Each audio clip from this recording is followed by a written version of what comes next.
She found the photograph on the kitchen table with her sister's laughter still in the air. Her worst one. Chosen deliberately. Her stepmother had already sealed the envelope. "We're sending you to Wyoming," she said, not even looking up. "Some old rancher out west needs a wife. Might as well be you. Lord knows nobody here wants you." Amelia Hart picked up the envelope. She did not cry. She did not argue. She simply said, "When does the train leave?" They expected rejection to break her. Instead, William Carter wrote back in 3 days flat. "She's exactly who I've been looking for. Subscribe now, and tell me your city in the comments." Let's see how far this story travels. The morning Amelia Hart turned 27, nobody in her family remembered. Not her stepmother Ruth, who had been managing the Hart household, and Amelia since Amelia was 9 years old. Not her older sister Caroline, who was considered the beauty of the family, the one who turned heads at church and received flowers from 3 different men in the same month. Not her younger sister Delia, who had just gotten engaged to a banker's son, and who had spent the past 2 weeks discussing nothing except her trousseau and the size of the house she would be living in. Nobody remembered. Amelia made breakfast for all of them at 6 in the morning, the way she did every morning. She set the table, made the coffee, fried the eggs, sliced the bread, and put out the butter and the preserves that she had made herself in August from the peach tree in the backyard. She did all of this quietly, efficiently, and without waiting to be thanked, because she had learned a long time ago that waiting to be thanked was a way of setting yourself up for a particular kind of disappointment. She was good at not being disappointed. She had had a lot of practice. Ruth came down at 6:30, poured herself coffee without looking at the table Amelia had set, and said, "Caroline needs her blue dress pressed, the one with the buttons. She's going to the Harmon gathering this afternoon." "I'll do it after breakfast," Amelia said. "Do it before," Ruth said. "She needs it ready by 9. Amelia took her own breakfast, a single piece of bread, because the eggs had come out to an even number, and she had divided them evenly between the 4 plates, and there were 4 of them, and she was one of them, and she ate it standing at the counter while the iron heated, and then she pressed Caroline's blue dress while Caroline slept upstairs. This was not unusual. This was Tuesday. This, Amelia Hart, had been the invisible machinery of the Hart household for 18 years. Since her father's first illness when she was 9 and already old enough to understand that someone had to manage the things her father could no longer manage, and her stepmother had never managed in the first place. She had cooked and cleaned and mended and organized and kept the household accounts in a small leather book that no one else in the family had ever asked to look at. Because the household accounts were not interesting, and Amelia was not interesting, and both of these things were simply understood. Her father had died 6 months ago. In the weeks after the funeral, Amelia had expected she was not sure what she had expected. Not grief from Ruth and her daughters exactly. She was realistic about the nature of her father's second marriage, and what it had been and what it had not been. But she had expected some kind of recalibration. Some acknowledgement that the household had changed and that the people in it would need to think differently about how it was managed. Instead, Ruth had spent the first week of widowhood having coffee with her friends and discussing the funeral arrangements as a social event. Carolyn had received a condolence call from a young man she had been trying to interest for a year, and the condolence had somehow led to a courtship. Delia had gotten engaged, and Amelia had continued doing everything she had always done. Until the photograph. It was on a Wednesday morning 3 weeks after her birthday that no one had remembered that Ruth gathered her daughters in the parlor for what she called a family discussion. Amelia was included, which was unusual enough that Amelia noticed it and felt the particular wariness of a person who knows that inclusion in a discussion is not always a sign of being valued. Ruth sat in the chair by the window. Her chair, the one nobody else sat in. Caroline and Delia arranged themselves on the settee, already smiling in the way that suggested they knew what was coming. Amelia stood near the door because the chairs were taken and no one had offered to move. "I have been thinking," Ruth said, "about the future of this family." Amelia waited. "Your father, God rest him, did not leave us in the position I had hoped," Ruth continued. She said this without grief. She said it the way she said most things, as a statement of fact she found mildly inconvenient. "We have the house, we have a small income, but we need to think practically about the girls' futures." The girls. Amelia was 27. Caroline was 25. Delia was 22. They were all girls, apparently. Caroline has prospects, Ruth said, nodding at her elder daughter, who looked pleased. And Delia, of course, is spoken for. Delia touched her engagement ring, which leaves the question of Amelia. Everyone looked at Amelia. She did not change her expression. She had learned early that the family discussions that included her were almost never about her interests, and that looking calm was better than looking hopeful, because hope was something that could be seen and then deliberately disappointed. "I've been corresponding," Ruth said, "with a placement agency in Chicago. They match women in the East with men in the West who are looking for wives." Amelia said nothing. "There's a rancher in Wyoming territory," Ruth continued. "Silver Creek, a man named William Carter, 40 years old, widower, has a large ranch, thousands of acres, very successful. He's been corresponding through the agency for some months now." Ruth paused. "He's asked for a photograph and a letter." Caroline made a sound that was almost a giggle. She pressed her hand to her mouth. Delia looked at her sister and looked away quickly, but not before Amelia saw the expression. "You want to send my photograph?" Amelia said. "I want to give you an opportunity," Ruth said smoothly. "You're 27, Amelia. These opportunities don't come as often as they once might have." She paused. "And frankly, with the household changing, with Caroline's situation developing, and Delia's marriage coming in the spring, we need to think about practical arrangements." Practical arrangements. Amelia understood what this meant. The household was changing. The household would not need her in the same way much longer, and Ruth was not going to support her indefinitely out of sentiment. "All right," Amelia said. Caroline looked up sharply. That had not been the response she was expecting. "You agree," Ruth said. "You'll need a photograph," Amelia said. "I'll find one." She left the parlor.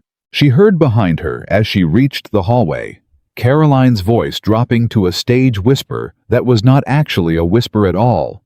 "Do you think he'll actually say yes to her?" And Delia, "Of course not, but at least we'll have tried." And Ruth, more quietly, more deliberately, "Let's choose the photograph carefully, something that gives an accurate impression." The laughter that followed was the particular laughter of people who believed they were being kind by managing expectations. Amelia went upstairs to her room. She sat on the edge of the bed. She thought about Wyoming territory. She had never been west of Illinois. She had never been anywhere. Really, she had been managing a household since she was 9, which did not leave a great deal of time for travel.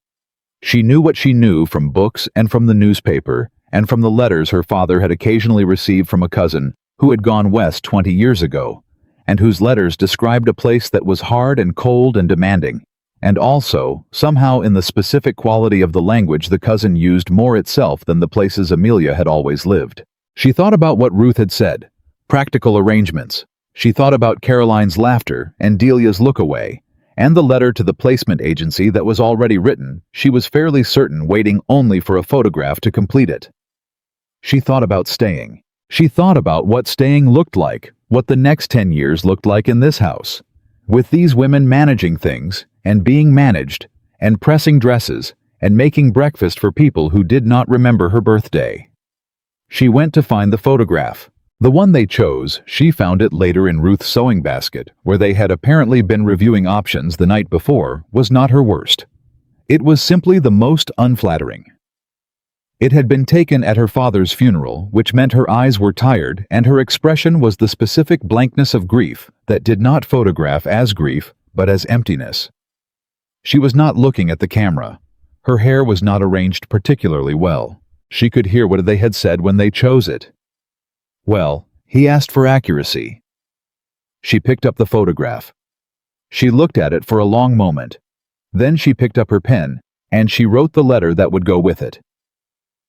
Not the letter Ruth had written, she had found that one too, in the same basket, 2 paragraphs of careful description that managed to be technically accurate while arranging every fact in its least favorable light. Not that letter. Her own letter. She wrote it in one sitting at the small desk in her room with the window open and the September evening coming in. She wrote about herself honestly, about the household management, about the accounts she kept, about the fact that she had been running a working household since she was 9, and had found over those years that she was good at solving problems and poor at pretending they didn't exist. She wrote that she was not particularly beautiful, and that she did not expect to be valued for her appearance, but that she was reliable and honest, and was willing to work hard at anything that was genuinely worth working hard at. She wrote one more thing at the end. I am not writing to you because I believe I am the best option available. I am writing because staying where I am has stopped being a life, and I think I might be worth more than what I have been given the chance to prove. If that is useful to you, I hope to hear from you. If not, I understand completely. She signed it, Amelia Hart. She sealed the envelope herself. She mailed it herself the following morning at the post office on Broad Street before Ruth was awake. Then she went home and made breakfast. She told herself she was not going to think about it. She had made her own version of the practical arrangement that Ruth had proposed, except that hers was honest rather than managed, and whatever came back from Wyoming territory would be the real response to the real thing she had sent. She was at peace with that. She was not entirely at peace with that. She thought about it every morning for 12 days. The letter arrived on a Thursday. Ruth brought it in from the post. She had been watching for it clearly in the way that people watched for things they expected to be told about rather than things addressed to them, and she came into the kitchen where Amelia was making bread and held it up with an expression that was trying not to be smug and not entirely succeeding. Something from Wyoming, Ruth said. Amelia wiped her hands on her apron. She took the envelope. She opened it at the kitchen table with Ruth standing across from her and Caroline appearing in the doorway before she had even gotten the paper unfolded, because word traveled fast in a small house when a letter was expected to contain something entertaining. She read it. She read it again. Then she set it on the table and looked at it. William Carter's handwriting was plain and unhurried, the handwriting of a man who wrote what he meant without decorating it. The letter was not long. It said that he had received her letter and found he used the word refreshing, which was not a word she had expected, and that he was interested in continuing the correspondence with a view toward the arrangement the agency had described. He said that he had a working ranch in Silver Creek, Wyoming territory, and that it was a real place with real demands, and that he was looking for someone who understood the difference between wanting something to be a certain way and understanding what it actually was. He said he thought her letter suggested she understood that difference. At the bottom, he had written one more line. I don't need a perfect woman. I need someone honest. Your letter was honest. I'd like to meet you if you're willing. Caroline had been reading over her shoulder. She said, he's serious. Apparently, Amelia said, he actually wants... Caroline stopped, started again. He chose you from that photograph. He chose my letter, Amelia said. She folded the paper. She put it in her apron pocket. She went back to the bread. Ruth said from across the kitchen, well, a pause. I suppose Wyoming it is.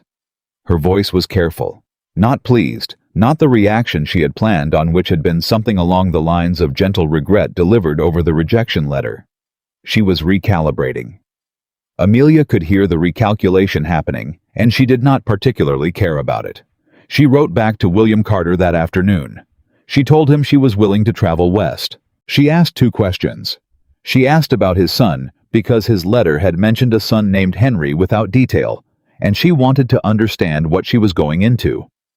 And she asked about the ranch accounts, because she had been managing household accounts for 18 years, and if she was going to a ranch in Wyoming territory, she wanted to understand what the financial situation was before she arrived, rather than after. He wrote back in 6 days. His son was 8 years old, he said. Henry had not been the same since his mother died 3 years ago, and William did not know how to reach him the way he once could. He said this plainly, without drama, the way he said everything as a real thing that was really happening, and that he did not know how to fix. The ranch accounts, he said, were complicated. He had a good foreman, and the ranch made money, but there were things in the records that he had not been attending to as carefully as he should, and he was not certain everything was in order. He said this also plainly as a real thing, and she noticed that he did not make himself sound better than he was. She wrote back. She asked for the last 2 years of accounts to be sent to her before she arrived. There was a pause in the correspondence 3 days longer than the others. She wondered if she had overstepped. She waited. His reply came. It said, "Nobody has ever asked for those before. I'm sending them." And then the train from Chicago connects in Denver. "I'll meet you at the Silver Creek station on the 14th of October, if that suits you." It suited her. She told Ruth at dinner. Ruth received the information with the expression of a woman who has planned for one outcome and gotten another and is deciding whether the other outcome is actually worse. "He seems serious," she said finally. "He is," Amelia said. Caroline said, "But it's Wyoming. You'll be in the middle of nowhere." "I'm in the middle of nowhere now," Amelia said. "At least in Wyoming I'll have space." Delia said, "He's 40 years old and he has a child." "I know," Amelia said. "Don't you think—" "Delia," Amelia said. Her voice was even, not unkind, just done. "I have been thinking about this carefully. I have been corresponding with him for 3 weeks. I have read his accounts and I have asked him real questions, and he has answered them honestly."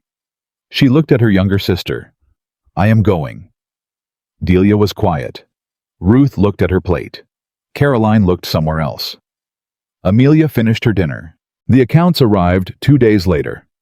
She spread them on her desk and read through them with the same careful attention she had always brought to the household ledgers, looking for the pattern, looking for what was there versus what should be there, looking for the places where the two didn't match.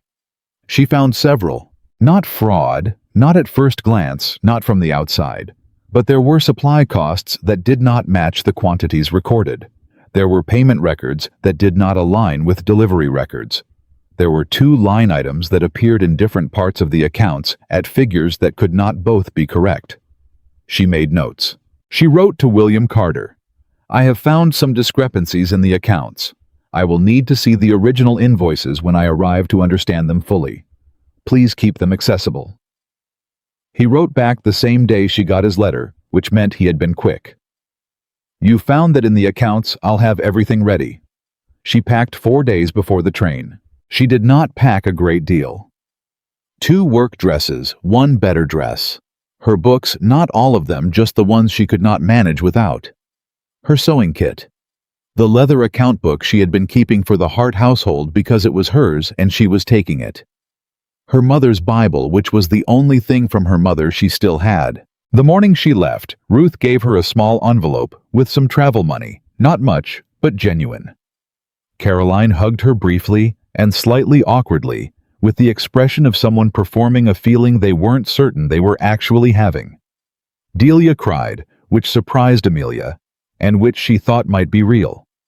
She hugged them back, all of them, because they were complicated, but they were what she had, and she was leaving. She got into the hired cab at 6 in the morning. She did not look back at the house. She had made breakfast before she left. Old habit. The train ride to Wyoming Territory took 3 days with the connection in Denver and a 6-hour layover that she spent in the Denver station, reading the ranch accounts again and refining her notes. She had not been nervous until the Denver layover. In Denver, with Wyoming getting close, she allowed herself to be nervous. Not about William Carter exactly. Not about the ranch. About herself. About the specific version of herself that was going to step off a train in Silver Creek, Wyoming Territory, and meet a man who had agreed to marry her based on an honest letter and a bad photograph, and 2 questions about a child and a set of accounts. She thought about what he was expecting. She thought about what he would see. She thought about the photograph. About the empty expression in it. About Caroline's question. He actually wants her. She opened her account book. She reviewed her notes on the discrepancies. By the time the train pulled into Silver Creek Station, she had stopped being nervous about the impression she was going to make, and had started being interested in the invoice problem she had identified in the supply records. She was going to need the original delivery logs from the previous spring. She made a note to ask for them first. The train stopped. She picked up her bag. She stood. She walked to the door. She stepped off the train into the Wyoming October cold sharp. The sky enormous in a way that Illinois sky was not, because there was simply more of it and less in the way, and she looked along the platform. A man was standing at the far end. Tall, broad, dark coat hat in his hands, the way men held their hats when they were trying to look less imposing than they were. He had the build of a man who worked outdoors, and the expression of a man who had come to meet someone and was not certain what to expect. He saw her. He did not look disappointed. That was the first thing she noticed. He walked toward her. She walked toward him. They stopped 3 feet apart. "Miss Hart," he said. "Mr. Carter," she said. He looked at her for a moment, not the assessment she had been braced for, not the quick scan from head to toe that evaluated and categorized. More like the look of a man who was trying to read something honestly. "You found discrepancies in my accounts," he said. "3," she said. "Possibly 4. I need to see the original invoices." Something shifted in his expression. Not a smile exactly. Something that would have been a smile if he had been a man who smiled easily. "I have them at the house," he said. "Good," she said. He picked up her bag before she could reach for it. They walked toward the wagon. She had been in Wyoming territory for 4 minutes. She had not been disappointed. Neither apparently had he. But the accounts were waiting. And something in those accounts, something she had circled in her notes on the train, and that nagged at her with the specific persistence of a thing that did not add up, was going to turn out to be considerably more important than either of them understood yet. She sat in the wagon beside William Carter. She looked at the land opening up around them, enormous, cold, honest, in the way that land was honest when there was too much of it to pretend about. She thought, "This is real." Everything in her recognized it.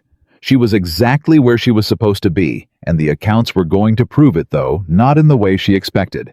And not before Silver Creek Ranch showed her every hard thing it had to show first. The wagon ride from the station took 40 minutes. William Carter did not fill the silence with small talk, which Amelia appreciated. She had spent 27 years in a household where silence was always being filled with complaints, with instructions with the particular noise of people who felt entitled to every room they occupied.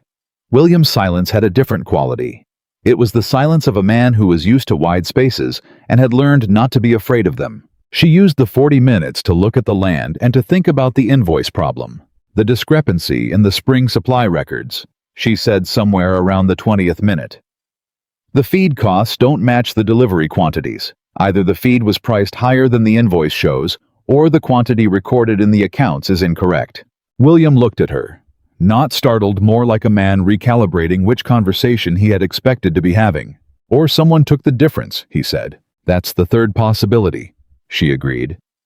"I didn't want to say it until I'd seen the original invoices." He was quiet for a moment. "Tom Briggs manages the supply ordering," he said.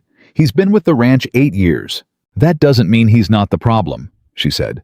"It might mean he's had 8 years to get comfortable." Another silence. "You haven't even been on the property yet," William said. "No," she said. "But I read the accounts 3 times on the train. The pattern is consistent across 14 months. It's not a one-time error." He looked at the road ahead. "The invoices are in the office," he said. "Top left drawer." "Thank you," she said. They did not speak again until the ranch came into view, and even then, William said only, "Here we are," which was all that needed saying because the ranch was large enough to announce itself. Amelia looked at it and thought, real. This is a real place. The house was not what she had imagined. She had imagined something rough, frontier rough, the kind of rough she had read about in newspaper accounts of Western territories.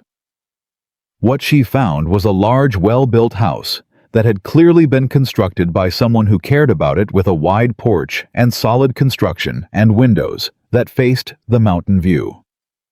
But it had the quality of a place that had stopped being tended to from the inside. The porch was clean but impersonal. The windows were clear but without curtains.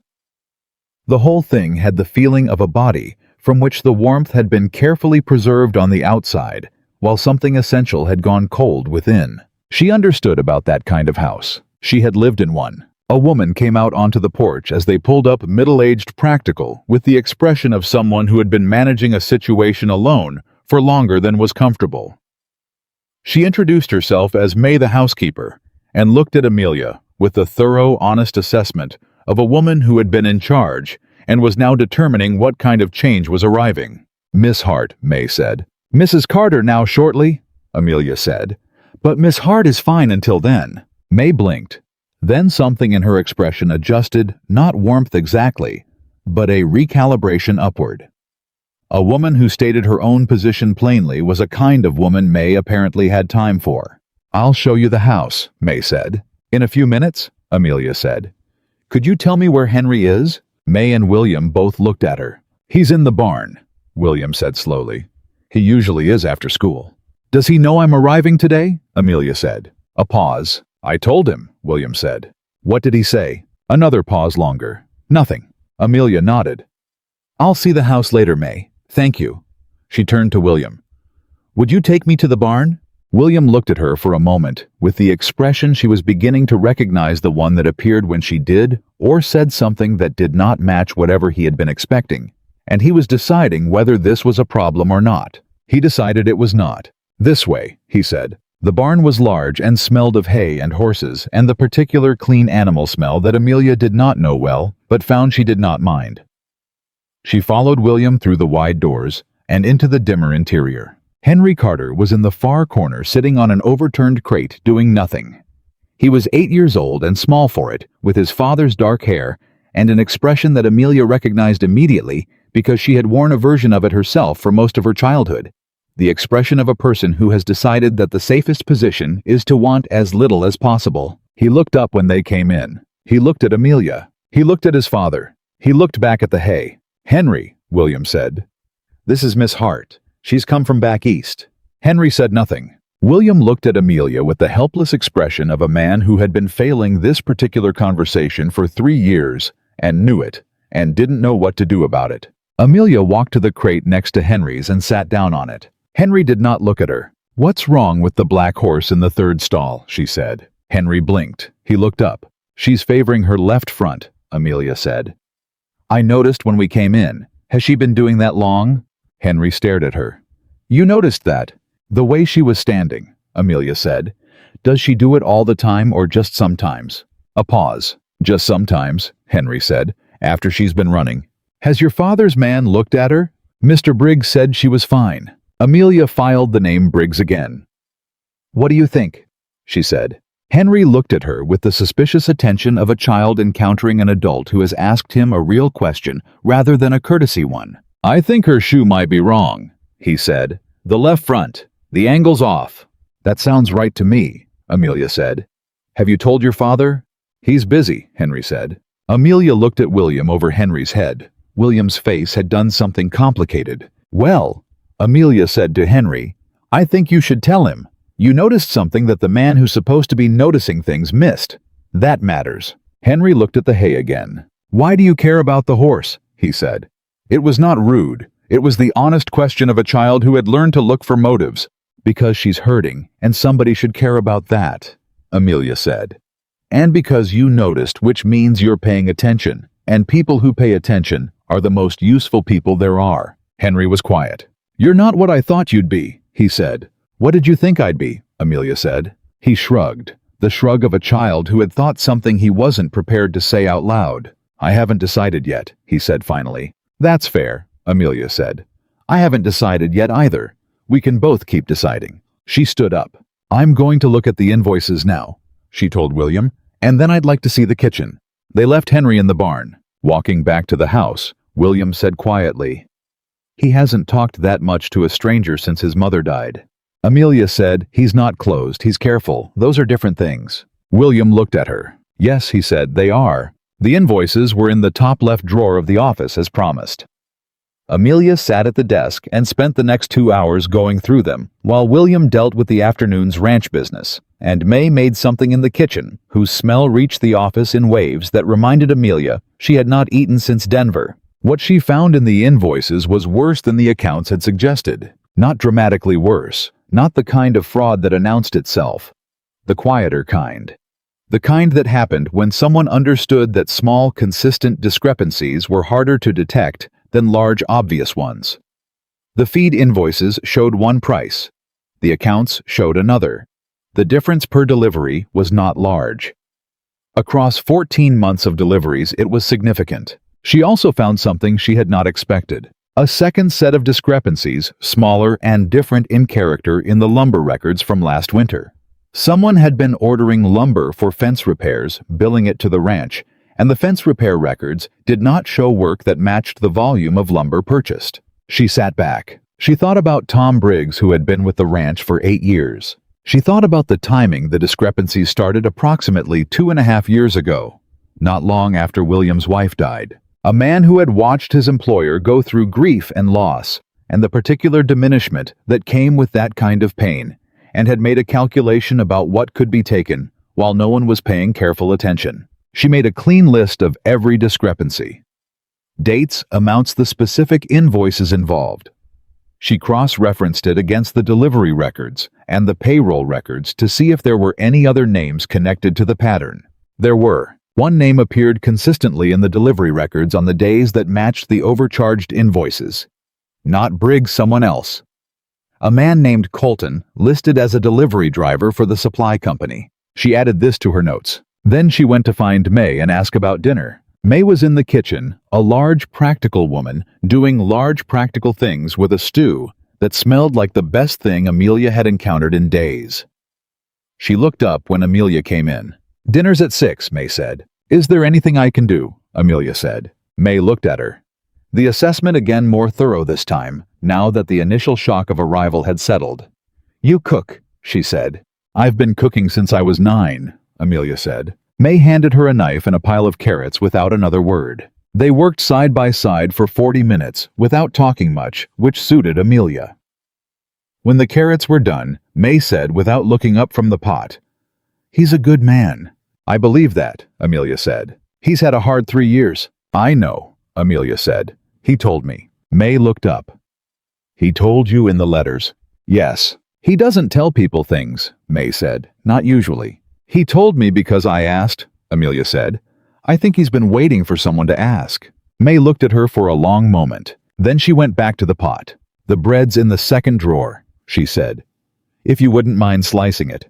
Amelia sliced the bread. Dinner was William, Henry, Amelia, and May at a table that was too large for 4 people, but felt right anyway. Henry ate with the concentrated efficiency of a child who had learned that dinner time did not require him to perform anything. William ate the way he did everything, steadily, without fuss. Amelia said halfway through the meal, "I found what I was looking for in the invoices."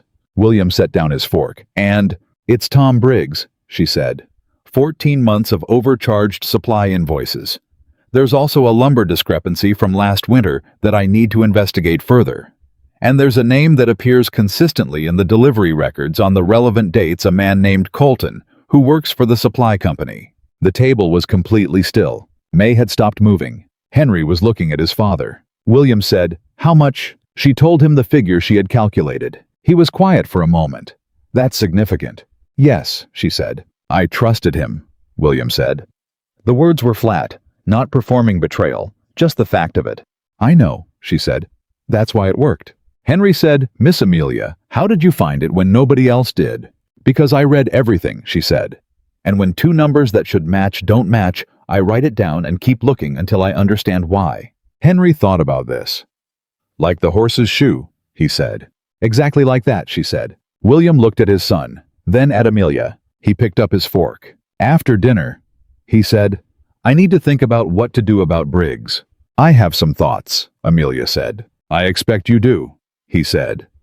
And this time something that was definitely the beginning of a smile appeared on his face before he could stop it. The question of Tom Briggs was not simple. William's first instinct, which he laid out that evening in the office, the invoices spread between them on the desk, was to confront Briggs directly. Immediately. He was a man who dealt with problems head-on, who had built an operation on the principle that directness was more efficient than strategy. Amelia listened to this without interrupting. Then she said, "If you confront him now, he'll destroy what he can and deny the rest. What we have is enough to know what happened. It may not be enough to prove it to the satisfaction of anyone else. William looked at the invoices. These aren't clear enough. They're clear to me, she said. I've spent 2 hours cross-referencing them. To a judge, or to anyone looking at them for the first time, they're going to look like accounting errors. Briggs will say that's what they are. She paused. We need the delivery logs from the supply company itself. The original ones, not the copies Briggs handled. And we need to understand Colton's involvement. The supply company is Harlan Marsh's operation, William said. In town. Do you trust Marsh? She said. William thought about it. Mostly, but Briggs has been doing business with him for years. Then we go to Marsh directly without Briggs knowing, Amelia said.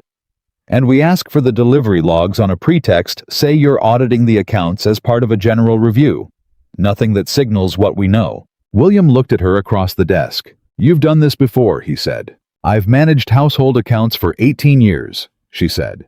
I've dealt with delivery men who shorted the order and charged full-price suppliers who double-billed, and a kitchen girl who was taking food home in her apron for 6 months before I caught her. She paused. The principle is the same. You don't move until you have everything you need to move. William was quiet for a moment. How long, he said. A week, she said. Maybe 10 days. He looked at the invoices. Briggs comes in tomorrow morning, he said. Then you act exactly as you always have, she said. Nothing has changed. You don't know anything. He looked at her. I'm not an actor, he said. You don't have to act, she said. You just have to be angry about something else. Find something on the ranch that genuinely needs addressing and be visibly focused on that. Briggs will assume any tension you're carrying is about that thing. The east fence line needs work, William said slightly dryly. I've been meaning to be angry about that for weeks. Perfect, Amelia said. Something shifted between them in that moment, something that had been tentative and careful since the station platform moved into something more solid. She could feel it. The specific quality of two people who have established that they can think together about a hard problem without one of them needing to manage the other. She had not had that before. She had not known how much she had wanted it until it arrived. William looked at the invoices one more time. You've been here 6 hours, he said. Yes, she said. And you've already found something that's been costing me money for over a year. The accounts were available, she said. Someone just needed to read them. He looked at her directly. Why didn't you tell Ruth and your stepmother what you found in the accounts at home? She blinked. The question was unexpected. What do you mean? You manage their household accounts, he said. You clearly read everything. Were there problems there? She was quiet for a moment. The grocer was overcharging by a small amount consistently, and the seamstress who did Caroline's dresses was billing for alterations she hadn't made. You caught those? Yes. Did you tell them? I told Ruth about this grocer, she said. She told me I was being difficult and that the Gordons had been using that grocer for 30 years. And the seamstress. I paid the seamstress what the alterations were actually worth and kept the difference in the household account as a buffer. A pause. Ruth never looked at the accounts closely enough to notice. William was very still. You were managing their money, he said, and they treated you like a burden. She looked at the desk. Yes, she said, and you stayed. I had nowhere else to go, she said, until your letter. The office was quiet for a long moment. Your letter, William said. The one you actually sent, not the one your stepmother wrote. She looked up sharply. You knew there were two. I suspected, he said. The handwriting on the envelope was different from the handwriting in the letter, and the letter didn't sound like someone had written it for someone else. He paused. It sounded like you wrote it for yourself. I did, she said. Why? He said. When the one they wrote might have presented you better, she thought about how to say it honestly. Because I didn't want someone to choose a version of me that wasn't real, she said. I'd spent enough time being useful under false impressions.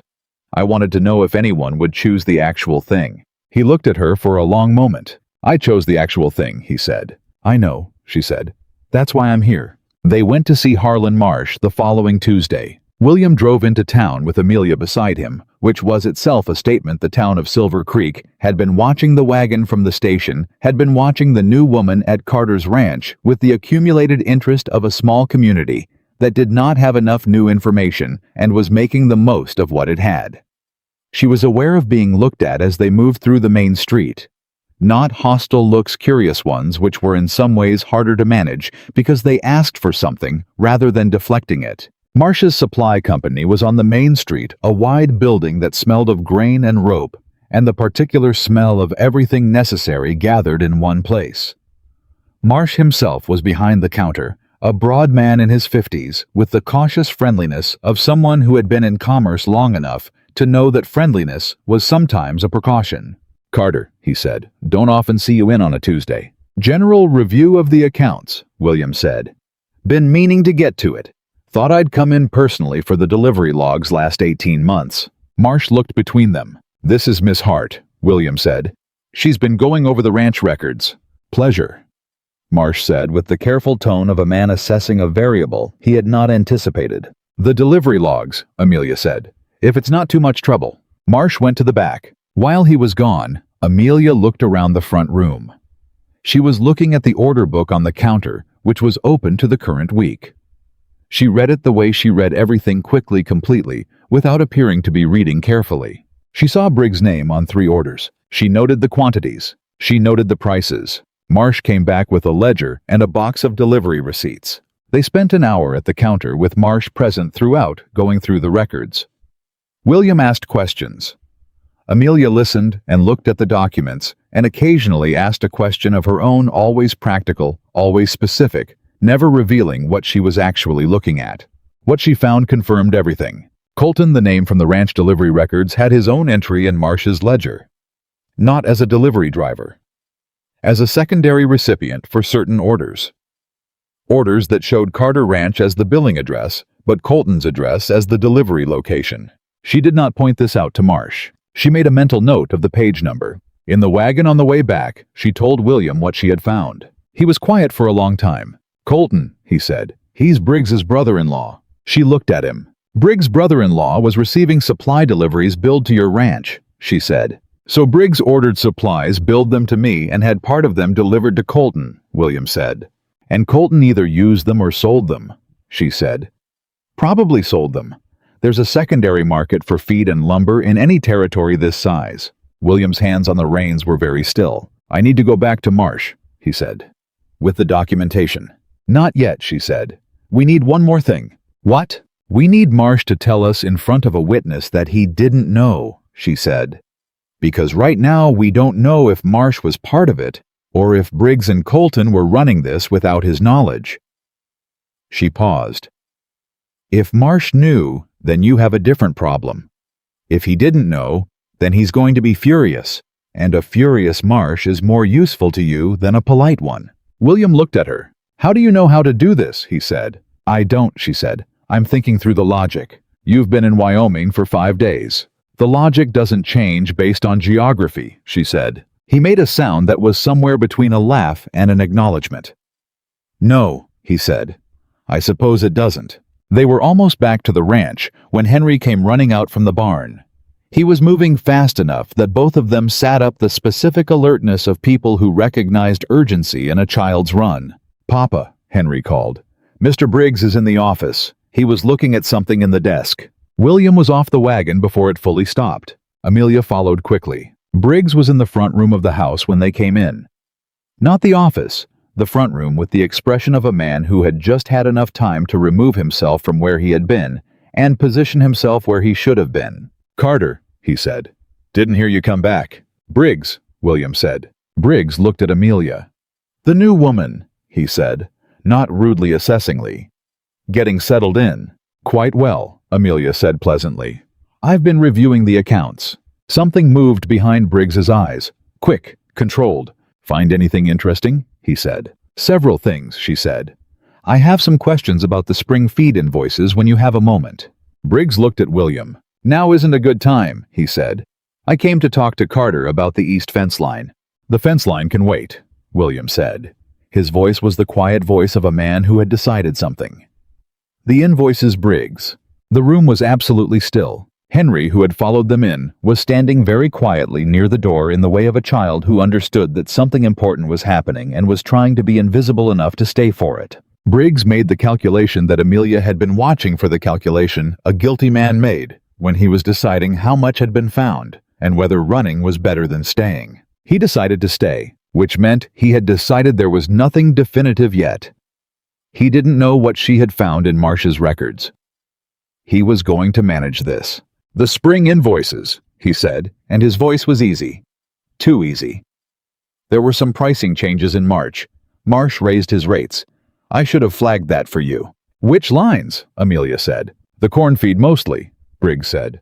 "And some of the lumber in February." "I see," she said. "And the delivery quantities?" "Those were accurate. Far as I know," he said. "Because the quantities recorded in the accounts don't match the delivery logs I reviewed at Marsh's today," she said. The room went very still again. Briggs looked at William.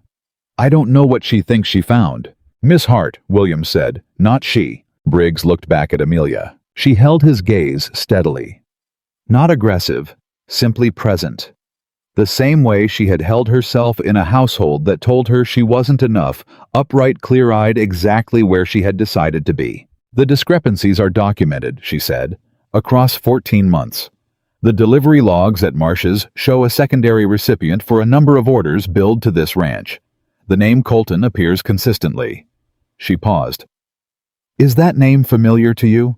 The color that left Briggs's face was its own answer. "I think we should all sit down," Amelia said, "and have a very clear conversation." William looked at his foreman. 8 years of work between them. 8 years of trust that had turned out to be one-directional. "Henry," William said without taking his eyes off Briggs, "go find May." Henry went, fast. Briggs and William and Amelia were alone in the room. Briggs said, "Carter, I can explain." "Don't," William said. "Not yet, let her finish." Briggs looked at Amelia, and what she saw in his face was something she recognized. Not the anger of a man who had been wrongly accused. The calculation of a man who was trying to figure out how much she actually knew and how much was inference. She knew everything. She let him see that she knew. His calculation shifted. "The money," he said finally to William. "I meant to pay it back. I had debts. I thought—" "You thought I wasn't paying attention," William said. Briggs had nothing to say to that, because it was true. And what was also true, and Amelia could see that William understood this in the set of his jaw, and the particular stillness he was holding, was that the reason no one had been paying attention was grief. The kind of grief that narrowed a man's world down to what he could manage and left the rest to people he trusted. Tom Briggs had taken advantage of a man's grief. That was the ugliest part of it. "May is going to stay with Henry in the kitchen," William said. "You and I are going to the office, Briggs.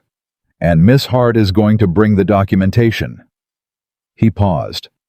"And then we're going to have the clear conversation she mentioned." He walked to the office door and held it open. Briggs walked through it. William looked at Amelia for just a moment before following. She did not need him to say anything. She could see it in his face, the particular look of a man who had been given something he had not expected to have.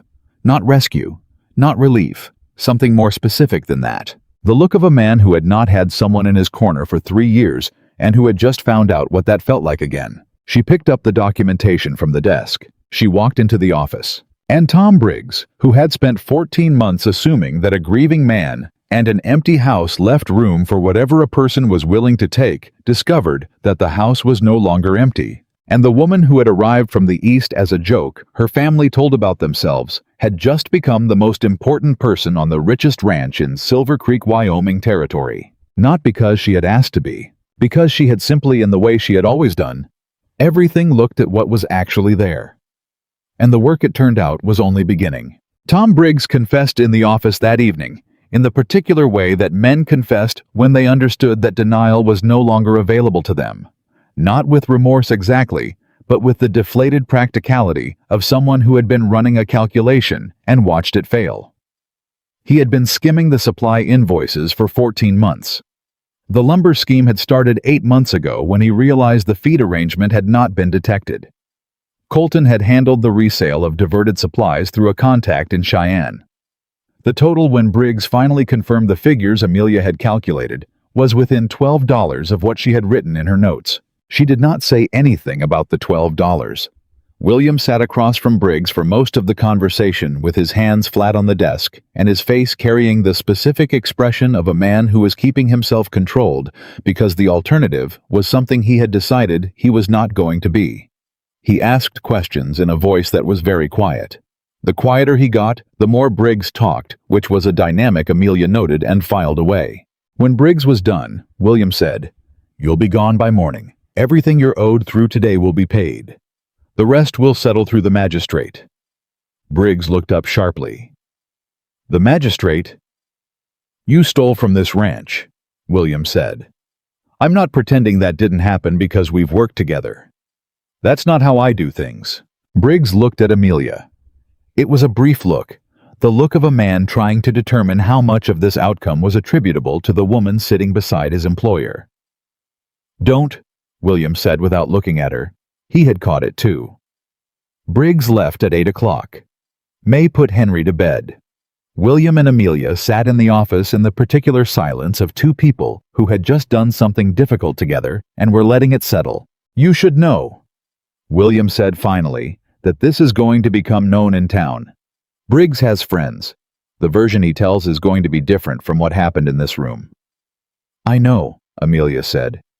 "They're going to say things about you specifically," he said. "About a woman who came from back east and stirred up trouble in a man's operation." "I know that too," she said. "It doesn't concern you." She looked at him. "I grew up being talked about in ways that weren't accurate," she said. "I have some practice." He looked at the desk. "I have a question," he said. "All right," she said. "When you wrote that letter, the real one, not the one your stepmother wrote, did you know what you were coming to? Did you have any idea what this place was going to be like?" She thought about it honestly. "I knew it was going to be hard," she said. "I knew it was going to be real. I didn't know the specifics." She paused. "But I have learned that the specific details of a hard situation matter less than whether the people in it are honest. You were honest in your letters. That was enough to tell me what I needed to know." William was quiet for a moment. "You're not what I expected," he said. "Henry said the same thing she said. What did you tell him?" "That neither of us had decided yet," she said. William looked at her with the expression she had been cataloging since the station platform, the one that appeared when she said something that reorganized his understanding of the conversation he thought he was having. It arrived more frequently now. She thought he was getting more comfortable with it. "I've decided," he said. She waited. "You're the most capable person I've had in this house since—" He stopped. He did not finish the sentence, but she understood what the end of it was, and she understood that he was not offering it as a compliment she was supposed to receive gracefully. He was saying something real about loss and replacement, and the specific difficulty of that terrain. "I'm not replacing anyone," she said. "No," he said. "You're not. You're something different." "Good," she said. "Different I can be." He almost smiled. The full smile this time. It came closer than it had before. The news about Briggs moved through Silver Creek the way news moved through small towns, fast, imprecise, and carrying more heat than light. By the end of the week, Amelia had heard 3 versions of what had happened, none of which were entirely accurate, 2 of which implied that she had manipulated the situation for purposes that were never specified, but were clearly meant to be suspicious. She heard these versions from May, who reported them with the brisk efficiency of a woman who believed that information was more useful than comfort. "Briggs is telling people you planted the evidence," May said one morning, setting coffee on the kitchen table with the emphasis of someone making a point. "I found the evidence," Amelia said. "I didn't create it." "I know that," May said. "I'm telling you what he's saying." "What's the town saying?" May sat down. She was not a woman who sat during working hours, which told Amelia this was a conversation May had decided to take seriously. "Mixed," she said. "The people who know Carter know he doesn't make decisions like this lightly. They trust him." She paused. "But there are people who don't like the idea of a mail-order woman coming in and making changes." "I'm not a mail-order woman," Amelia said. "I'm a woman who answered a letter." "In Silver Creek, those are the same thing," May said. "Until you prove otherwise." Amelia drank her coffee. "How does a person prove otherwise in Silver Creek?" she said. May looked at her. "By being here," she said. "And by not leaving when it gets uncomfortable." It was going to get considerably more uncomfortable before it got better. Amelia understood this the following Tuesday when she accompanied William into town for the weekly supply run, their first public appearance together since the Briggs situation became known, and felt the specific quality of a community that was watching and assessing and had not finished deciding what it thought. The people who greeted William directly were measuring her at the same time. She could feel the calibration happening. She met it the same way she met everything directly, without apology, without the performed sweetness that she had watched Caroline deploy in social situations her whole life. She was not Caroline. She was not performing anything. She was buying flour and checking the price against the invoice she had in her pocket, because she had learned from the Briggs situation that the ranch's supply costs needed a fresh review from top to bottom, and that meant she was going to know the actual price of every supply before it was ordered. The woman at the mercantile counter, a Mrs. Patricia Holt, who was Amelia, had already gathered the primary keeper of Silver Creek's social accounting, watched this process with the expression of someone taking very careful notes. "You're checking the price," Mrs. Holt said. "Against the ranch's current invoice," Amelia said. "We're reviewing our supply arrangements." "Because of Briggs," Mrs. Holt said. "Because it's good practice," Amelia said. "Whether there's a Briggs or not." Mrs. Holt looked at her for a long moment. Then she said, "The flour price went up in September. Lot of ranches haven't noticed yet." Amelia looked at her. "By how much?" she said. 5%, Mrs. Holt said. "Gordon's Mill raised their wholesale. Merchants are passing it through." "Is your price already updated?" Amelia said. "Yes," Mrs. Holt said. "Some places aren't yet. If you're checking invoices, you might want to check that." "Thank you," Amelia said, and she meant it. Mrs. Holt nodded with the particular nod of a woman who had made a preliminary decision that something was acceptable. Not approved acceptable. The approval would take longer. The real trouble arrived not from Briggs's version of events, but from a direction Amelia had not anticipated. His name was Gerald Whitfield. She learned the name first from William, who mentioned it in passing on a Thursday evening when he came in from a meeting with the bank and had the expression that she was learning to read as the one he wore when something was complicated and he was deciding how to present it. "Gerald Whitfield came to see me today," he said. She looked up from the account books she had been reorganizing. "Who is he?" "He owns the Double W Ranch south of here," William said. "Biggest operation in the territory after mine." He paused. "He's been trying to buy my southern grazing acres for 3 years. "And you've said no," she said. "Every time," he said. "Those acres have the best water access on the property.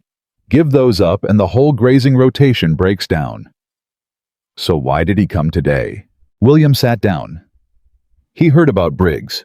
He said, and this is close to his exact words, that a ranch with management problems might benefit from consolidation with a more stable operation.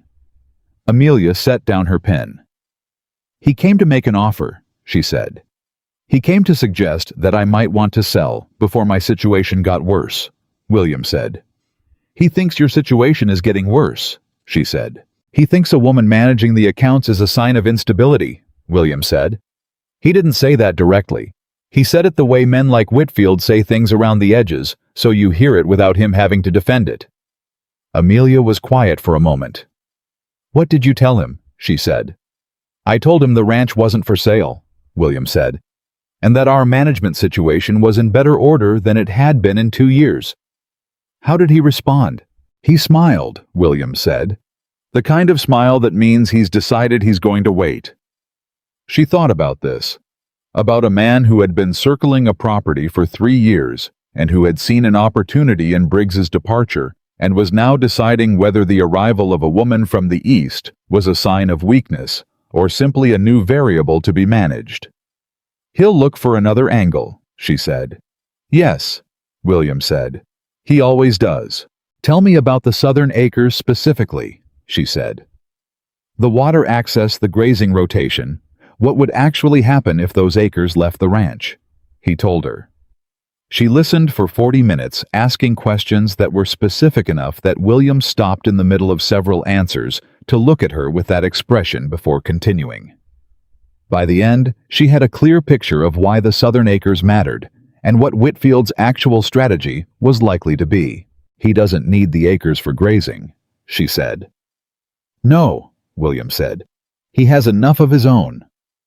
He needs the water access to support an expansion on his eastern side," she said. "If he controls your southern water, he can bring an additional 1,500 acres into viable use on his property. The offer for your acres is about what it unlocks on his." William stared at her. "How did you—" "The creek runs south," she said. "You showed me the boundary maps last week. If Whitfield's eastern section is what I think it is based on where your property ends, then the water value of your southern acres to him is considerably more than the grazing value to anyone else." She paused. "Which means whatever he offers you for those acres is going to seem generous and will actually be a fraction of what they're worth to him." William was very still.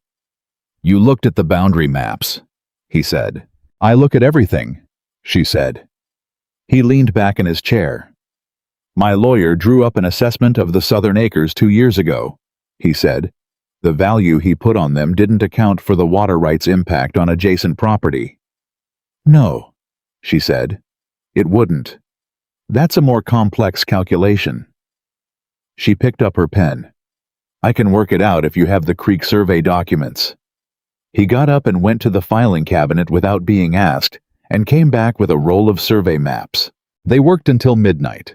When they were done, the number on Amelia's paper was considerably larger than any offer Whitfield had made or was likely to make. William looked at the number. "If he comes back," he said. "When he comes back," she said. "When he comes back?" He agreed. "I want you in the room." She looked at him. "I'm not sure he'll respond well to that," she said. "I don't particularly care how he responds," William said. "I care about having the right information in front of me." She nodded. "Then I'll be there," she said. Gerald Whitfield came back sooner than either of them expected. He arrived on a Monday morning unannounced, which was either a power move or arrogance, and was probably both. William was out on the eastern fence line when Whitfield rode up, so it was May who came to find Amelia in the office and told her with flat-faced neutrality that there was a man on the porch who said he had business with Carter. "Did he give his name?" Amelia said. "Whitfield," May said. Amelia closed the account book she had been working in. "Ask him to wait in the front room," she said. "Tell him Mr. Carter is expected back within the hour and offer him coffee." May looked at her. "You want me to bring Whitfield into the house?" "Yes," Amelia said. "And tell one of the ranch hands to ride out and find William. Don't make it look rushed." May went to do this with the expression of a woman who was making continuous upward revisions to her assessment of the person she was working for. Amelia took 3 minutes to review the notes she had made on the Southern Acres valuation. She had the key numbers memorized, but she wanted the documentation within reach. She put it in a folder and set the folder on the desk. Then she went to the front room. Whitfield was standing rather than sitting, the choice of a man who defaulted to physical dominance in unfamiliar spaces. He was in his mid-50s, broad, well-dressed in the way of men who wanted you to know they could afford to be with a face that had settled into the permanent expression of someone accustomed to getting what he wanted and mildly surprised when he didn't. He looked at Amelia when she came in. "Miss," he started. "Mrs. Carter," she said. The wedding was 3 weeks away, but she had been using the title since Briggs's confrontation, and she had decided it was the correct title to use with men like Whitfield. He recalibrated, visibly. "Mrs. Carter," he said. "I was hoping to speak with William." "He'll be back within the hour," she said. "Please sit down. May will bring coffee." He sat, which was its own concession. "I'd prefer to wait outside," he said. "Of course," she said pleasantly. "I'll let May know to bring your coffee to the porch." She started to turn. "No," he said. "Inside is fine." She sat across from him. Not behind the desk that would have been too deliberate. Just across from him in the chair that put her at the same level with nothing between them except the coffee table and the space of a conversation. "You're from back east," Whitfield said. His tone was the tone of someone who considered this a complete sentence. Illinois, she said. Long way to come, he said. Wyoming is worth the distance, she said. He looked at her with the assessment of a man who had decided something and was testing whether the decision was correct. You've been going over Carter's accounts, he said. Yes, she said. Found a few things, he said. Several things, she said. The accounts are in much better order now. So I hear, he said. There was something in it, the specific inflection of a man who had been listening to the version of events that served his interests. She thought about Briggs, about what Briggs had been saying around town. What have you heard? She said. He looked at her. The directness of the question appeared to cost him a small recalibration. That you've stirred up some trouble, he said. Briggs was a good man. Briggs was stealing from this ranch, she said, simply. No heat. That's one way to read the accounts, Whitfield said. It's the accurate way, she said. Would you like to see the documentation? A pause. I'm not here about Briggs, he said. I know why you're here, she said. He looked at her. You're here about the Southern Acres, she said. The water access specifically. You've been trying to acquire those acres for 3 years. You see the current situation as an opportunity to revisit the conversation. Whitfield was very still. Carter and I have been discussing various arrangements, he said carefully. He's mentioned it, she said. He's not interested in selling. A man's circumstances change, Whitfield said. After what happened with Briggs, there might be costs to manage a period of uncertainty. The ranch's financial position is strong, she said. Stronger than it was 3 months ago because we've corrected the supply costs and reorganized the accounts. There's no uncertainty. She paused. And the Southern Acres are worth considerably more than any offer you've made, or would likely make. Whitfield looked at her with the expression of a man who had come expecting a manageable situation and was finding something different. Mrs. Carter, he said with the specific patience of a man who used patience as a weapon. These are complicated matters. Ranch management, water rights, land valuation. These are things that take years to understand.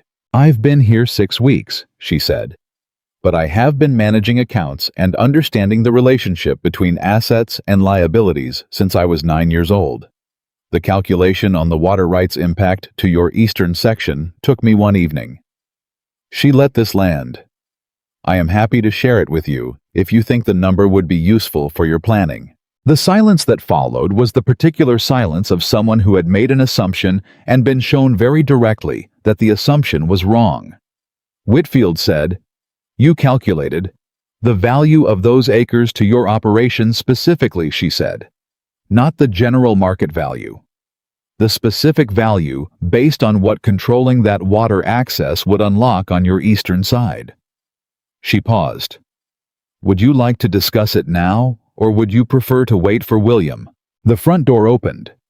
William came in with the specific purposeful movement of a man who had gotten the message and had ridden back at a pace that did not look rushed, but was. He looked at Amelia first, a quick assessing look that found her composed and contained and relaxed slightly as a result. Then at Whitfield. Gerald, he said. Carter, Whitfield said. He stood. Your wife was just... He paused. The word wife appeared to require some adjustment. Explaining her analysis of the Southern Acres situation. I know the analysis, William said. He came to stand beside Amelia, not in front of her, beside her. We worked it out together last week. Whitfield looked between them. Something shifted in his expression. The specific recalculation of a man who has understood that the opposition he has been planning for is not what he had assessed it to be. You're not going to sell, he said. No, William said. Whitfield picked up his hat. He looked at Amelia one more time, the look of a man revising a file he had thought was closed. You're going to be a problem, he said. It was not quite hostile, almost something closer to respect in the specific language of a man who only respected obstacles. I'm going to be accurate, she said. Whether that's a problem depends on whether you're working with accurate information. He left. The door closed. William let out a breath. "He knows now," he said. "Yes," she said. "He's going to come at this differently," he said. "He's going to look for something in the documents," she said. "He'll hire someone to go through the land records, look for a claim issue or a boundary error, something he can use legally rather than commercially." William looked at her. "You think there's something to find?" "I think there might be," she said. "The boundary survey on the southern section is from 1878. That's 8 years ago. Land law has changed in Wyoming territory since then." She paused. "I think we need a lawyer to review the title before Whitfield's lawyer does." "There's a lawyer in Cheyenne," William said. "Roberts. He's handled Carter Ranch business before." "Write to him today," she said. He went to the office. She stood in the front room for a moment. She thought about what had just happened. About a man who had spent 3 years trying to acquire land from a grieving rancher, and who had seen the arrival of an unwanted woman from the East as an opportunity, and who had discovered in the space of one conversation that the calculation was more complicated than he had planned for. She thought about Ruth and Caroline, and the photograph chosen deliberately to give an accurate impression. She thought about what an accurate impression actually was. May appeared in the doorway. "I heard most of that," she said without apology. "I know," Amelia said. "You told him you calculated the water rights impact to his eastern section in one evening," May said. "Yes," Amelia said. "Did you?" May said. "2 evenings," Amelia said. "The first one I got the method wrong and had to start over." May looked at her for a long moment. Then she said, "Dinner's at 6. Henry wants to know if you'll look at the black horse after." "Tell him yes," Amelia said. She went back to the accounts.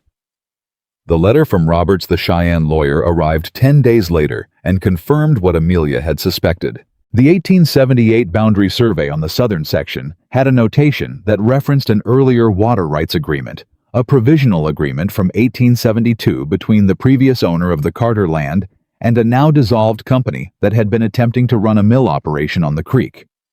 The agreement was not valid under current territorial law, but it had created an ambiguity in the title record that someone looking for a legal lever could potentially exploit. Roberts said this in his letter with the careful language of a lawyer who was giving an honest assessment rather than the answer his client would prefer. Amelia read the letter at the desk. Then she read it again. Then she went to find William. He was in the barn with Henry, who had finally gotten someone to look at the black horse's shoe and had been correct about the angle, a fact that had elevated Henry's standing in his own eyes by a visible amount over the past 2 weeks.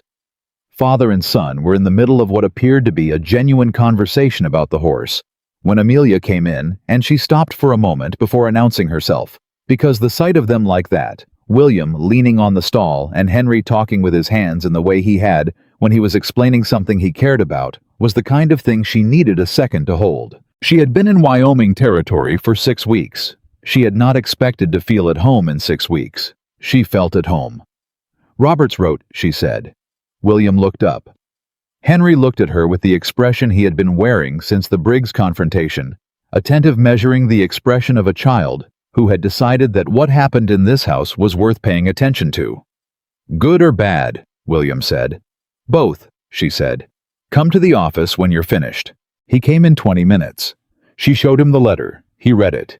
He said the 1872 agreement. "It's not valid," she said.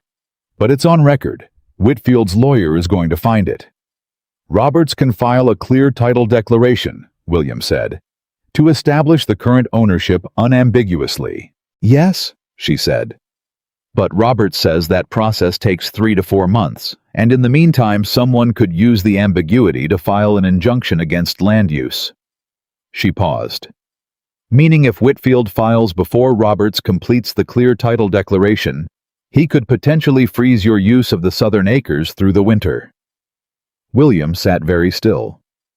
"Through the winter," he said. "That's the peak grazing season for the southern section." "I know," she said. "If we can't use those acres through the winter, the herd rotation breaks down," she said. "I know." He looked at her. How long have you known about the 1872 notation? Since I first reviewed the land records, she said. 3 weeks ago. You didn't say anything. I wanted Roberts to confirm what I thought it meant before I said anything, she said. If I was wrong about the significance, there was no point in worrying you about it. He looked at the letter. Were you wrong? No, she said. He was quiet. What do we do? He said. She had been thinking about this since she first found the notation. She had gone through the possible responses, the way she went through account discrepancies, systematically eliminating the ones that didn't hold, refining the ones that did. We go to Whitfield, she said. William looked at her sharply.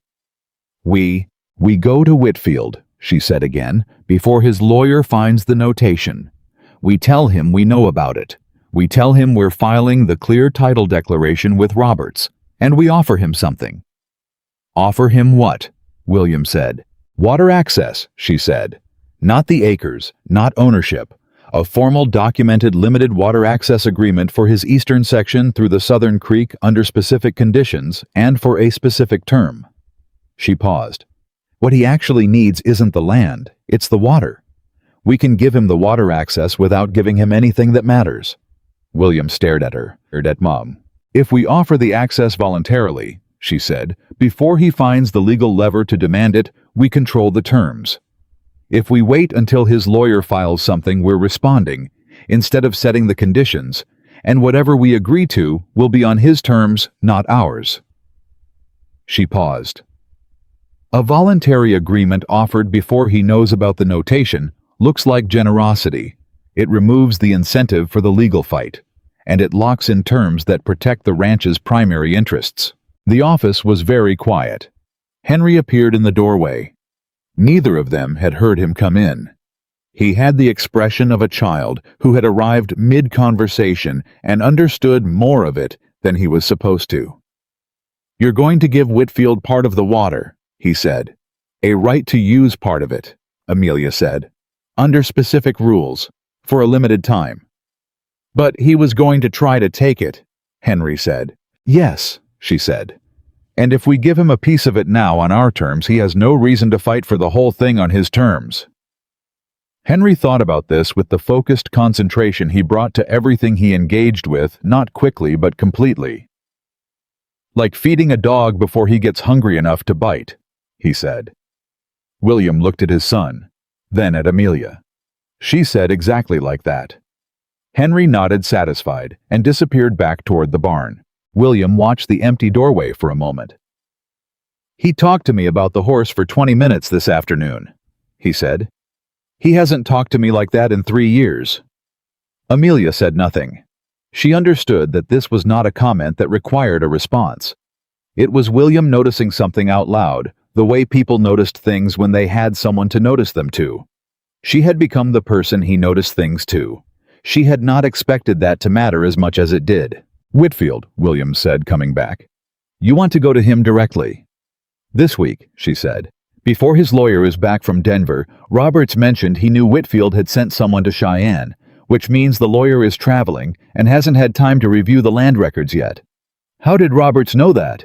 William said. Cheyenne is a small legal community, she said. Roberts hears things. William looked at her.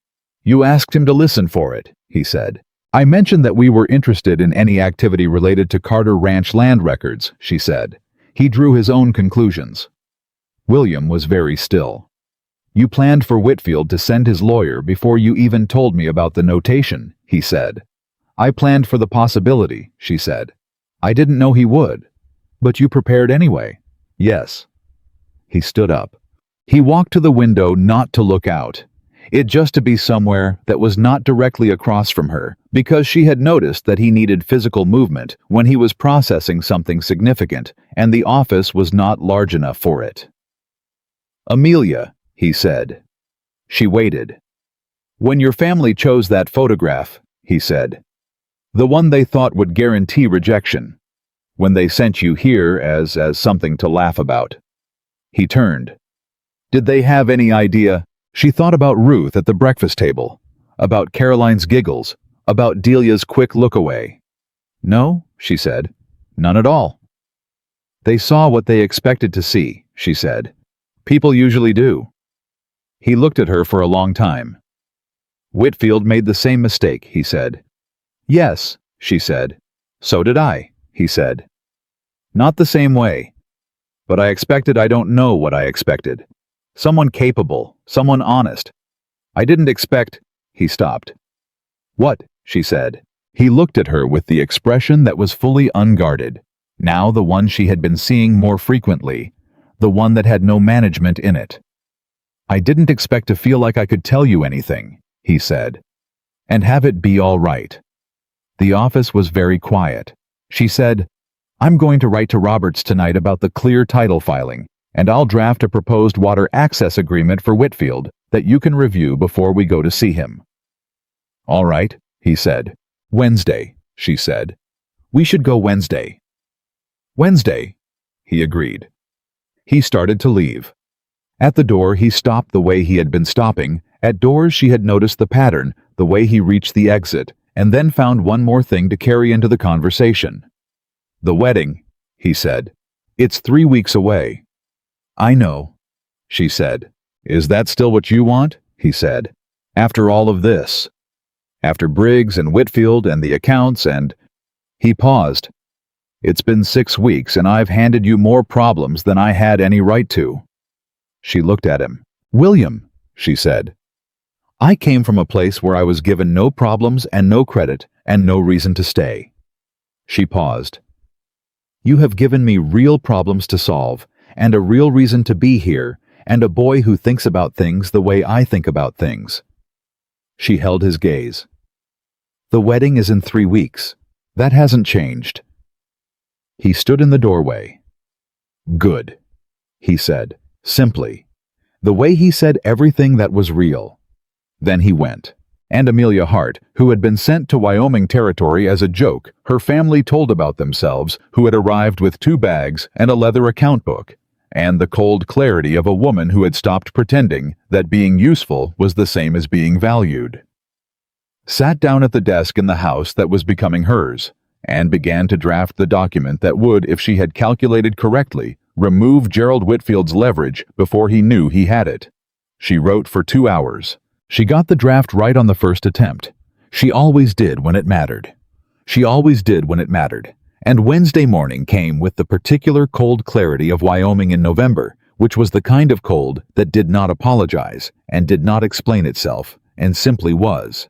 William had the wagon ready at 8. He did not ask Amelia if she was ready. She was already on the porch with the folder of documents. The water access draft, the valuation analysis. Roberts's letter with her own annotations in the margins, and her coat on, and her hat settled in the way of a woman who had decided something and was done deliberating about it. Henry appeared in the doorway behind her. "You're going to see Whitfield," he said. "Yes," she said. "Are you going to offer him the water thing?" "That's the plan," she said. Henry thought about it. "What if he says no? Then we go back to the legal approach and it takes longer and costs more," she said. "But I don't think he'll say no." "Why not?" "Because what we're offering is more than he could get from a legal fight, and he's a man who counts things," she said. "Men who count things recognize a better number when it's put in front of them." Henry was quiet. "What if he's not just counting?" Henry said. "What if he wants to win?" She looked at her stepson, at the boy who had not spoken to anyone properly for 3 years, and who now asked questions that were more precise than most adults managed. She had been thinking about this question herself. She had not said so to William, because William was already carrying enough. "Then we find out today," she said, "and we plan for that." Henry nodded, satisfied. William said from the wagon, "Amelia." She went. The Whitfield Ranch was 40 minutes south. A large operation, visibly well-funded, with the particular quality of a place that had money, but not warmth, where everything had been built to impress rather than to live in. She noticed this, but did not say it. She filed it as information about the man they were going to see. Whitfield was not expecting them. This was deliberate. The foreman who came out when they pulled up looked between them and said he would see if Mr. Whitfield was available, in the tone of a man who doubted he was, and was going to say so after a suitable interval. William said, Tell him it's about the Southern Water Access. He'll be available." The foreman went in. He came back in less than 2 minutes. Whitfield was in his office, a room that had the deliberate arrangement of someone who wanted you to understand his success before you sat down. He was standing behind his desk when they came in, which was the power position, and he looked at them both with the expression of a man recalibrating to an unexpected situation. "Carter," he said. "I wasn't expecting." "We know," William said. He sat down without waiting to be asked. Amelia sat beside him. Whitfield, after a brief pause, sat too. "You're here about the water," Whitfield said. "About a solution," Amelia said. Whitfield looked at her. He had been looking at her differently since their first conversation, not the dismissal of before, something more wary. She had learned to recognize what it meant when men like Whitfield looked at her that way. It meant she had made herself real to them, and real things required management. "What kind of solution?" he said. She opened the folder. She placed the water access agreement on the desk between them.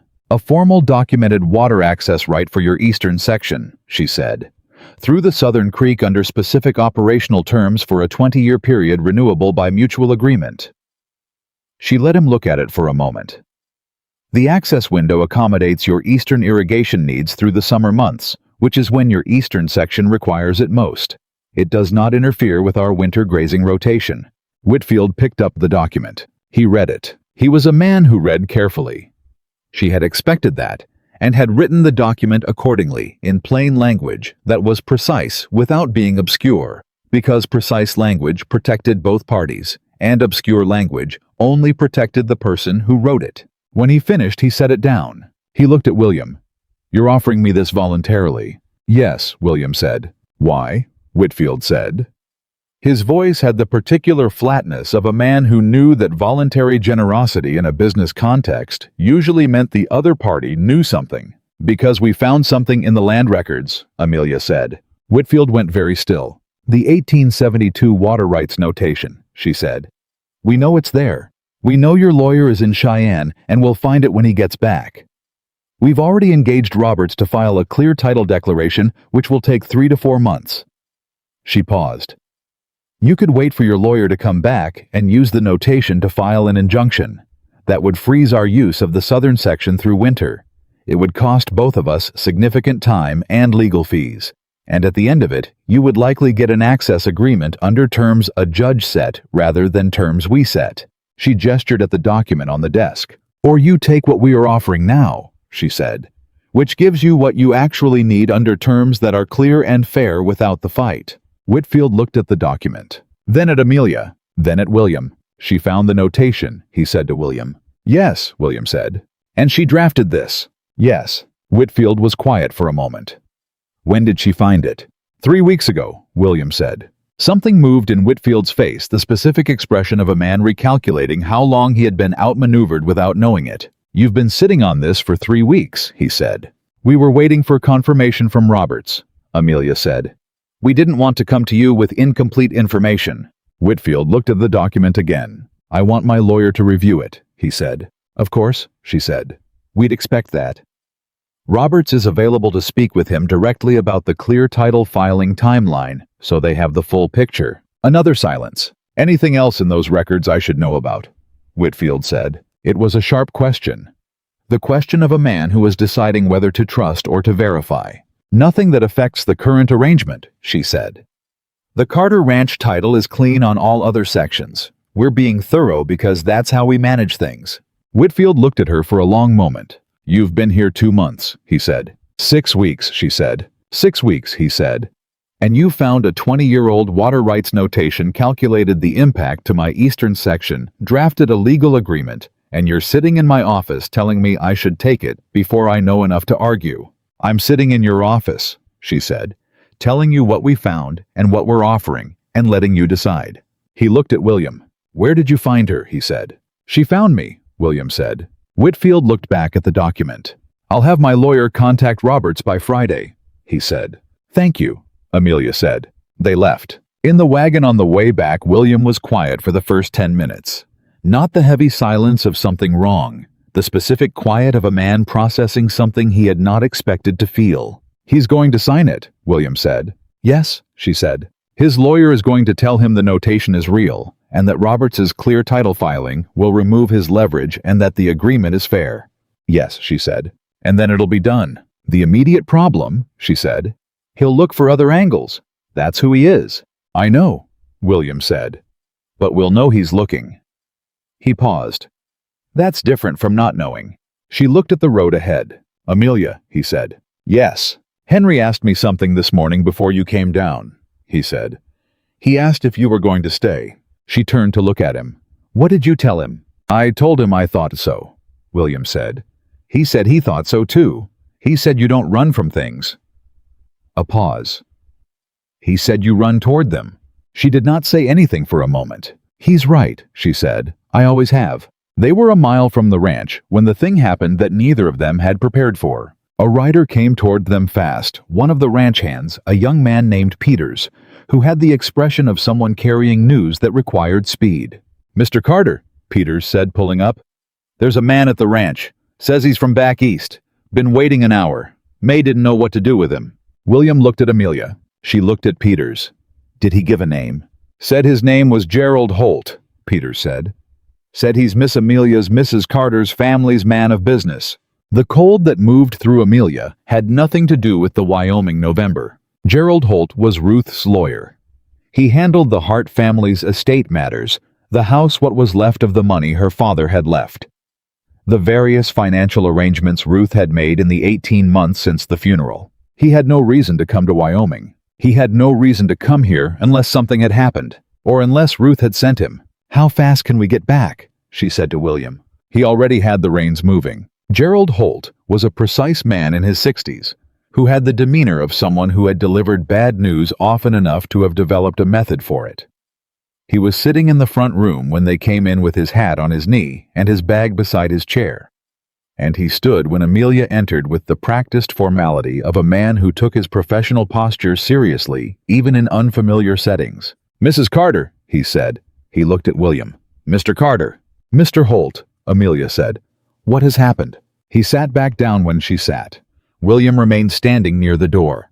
Your stepmother, Holt said, has made some financial decisions in the past 6 weeks that have created a difficult situation. Amelia was very still. What kind of decisions? She said. Mrs. Hart took a loan against the property, Holt said. Against the house specifically. In October.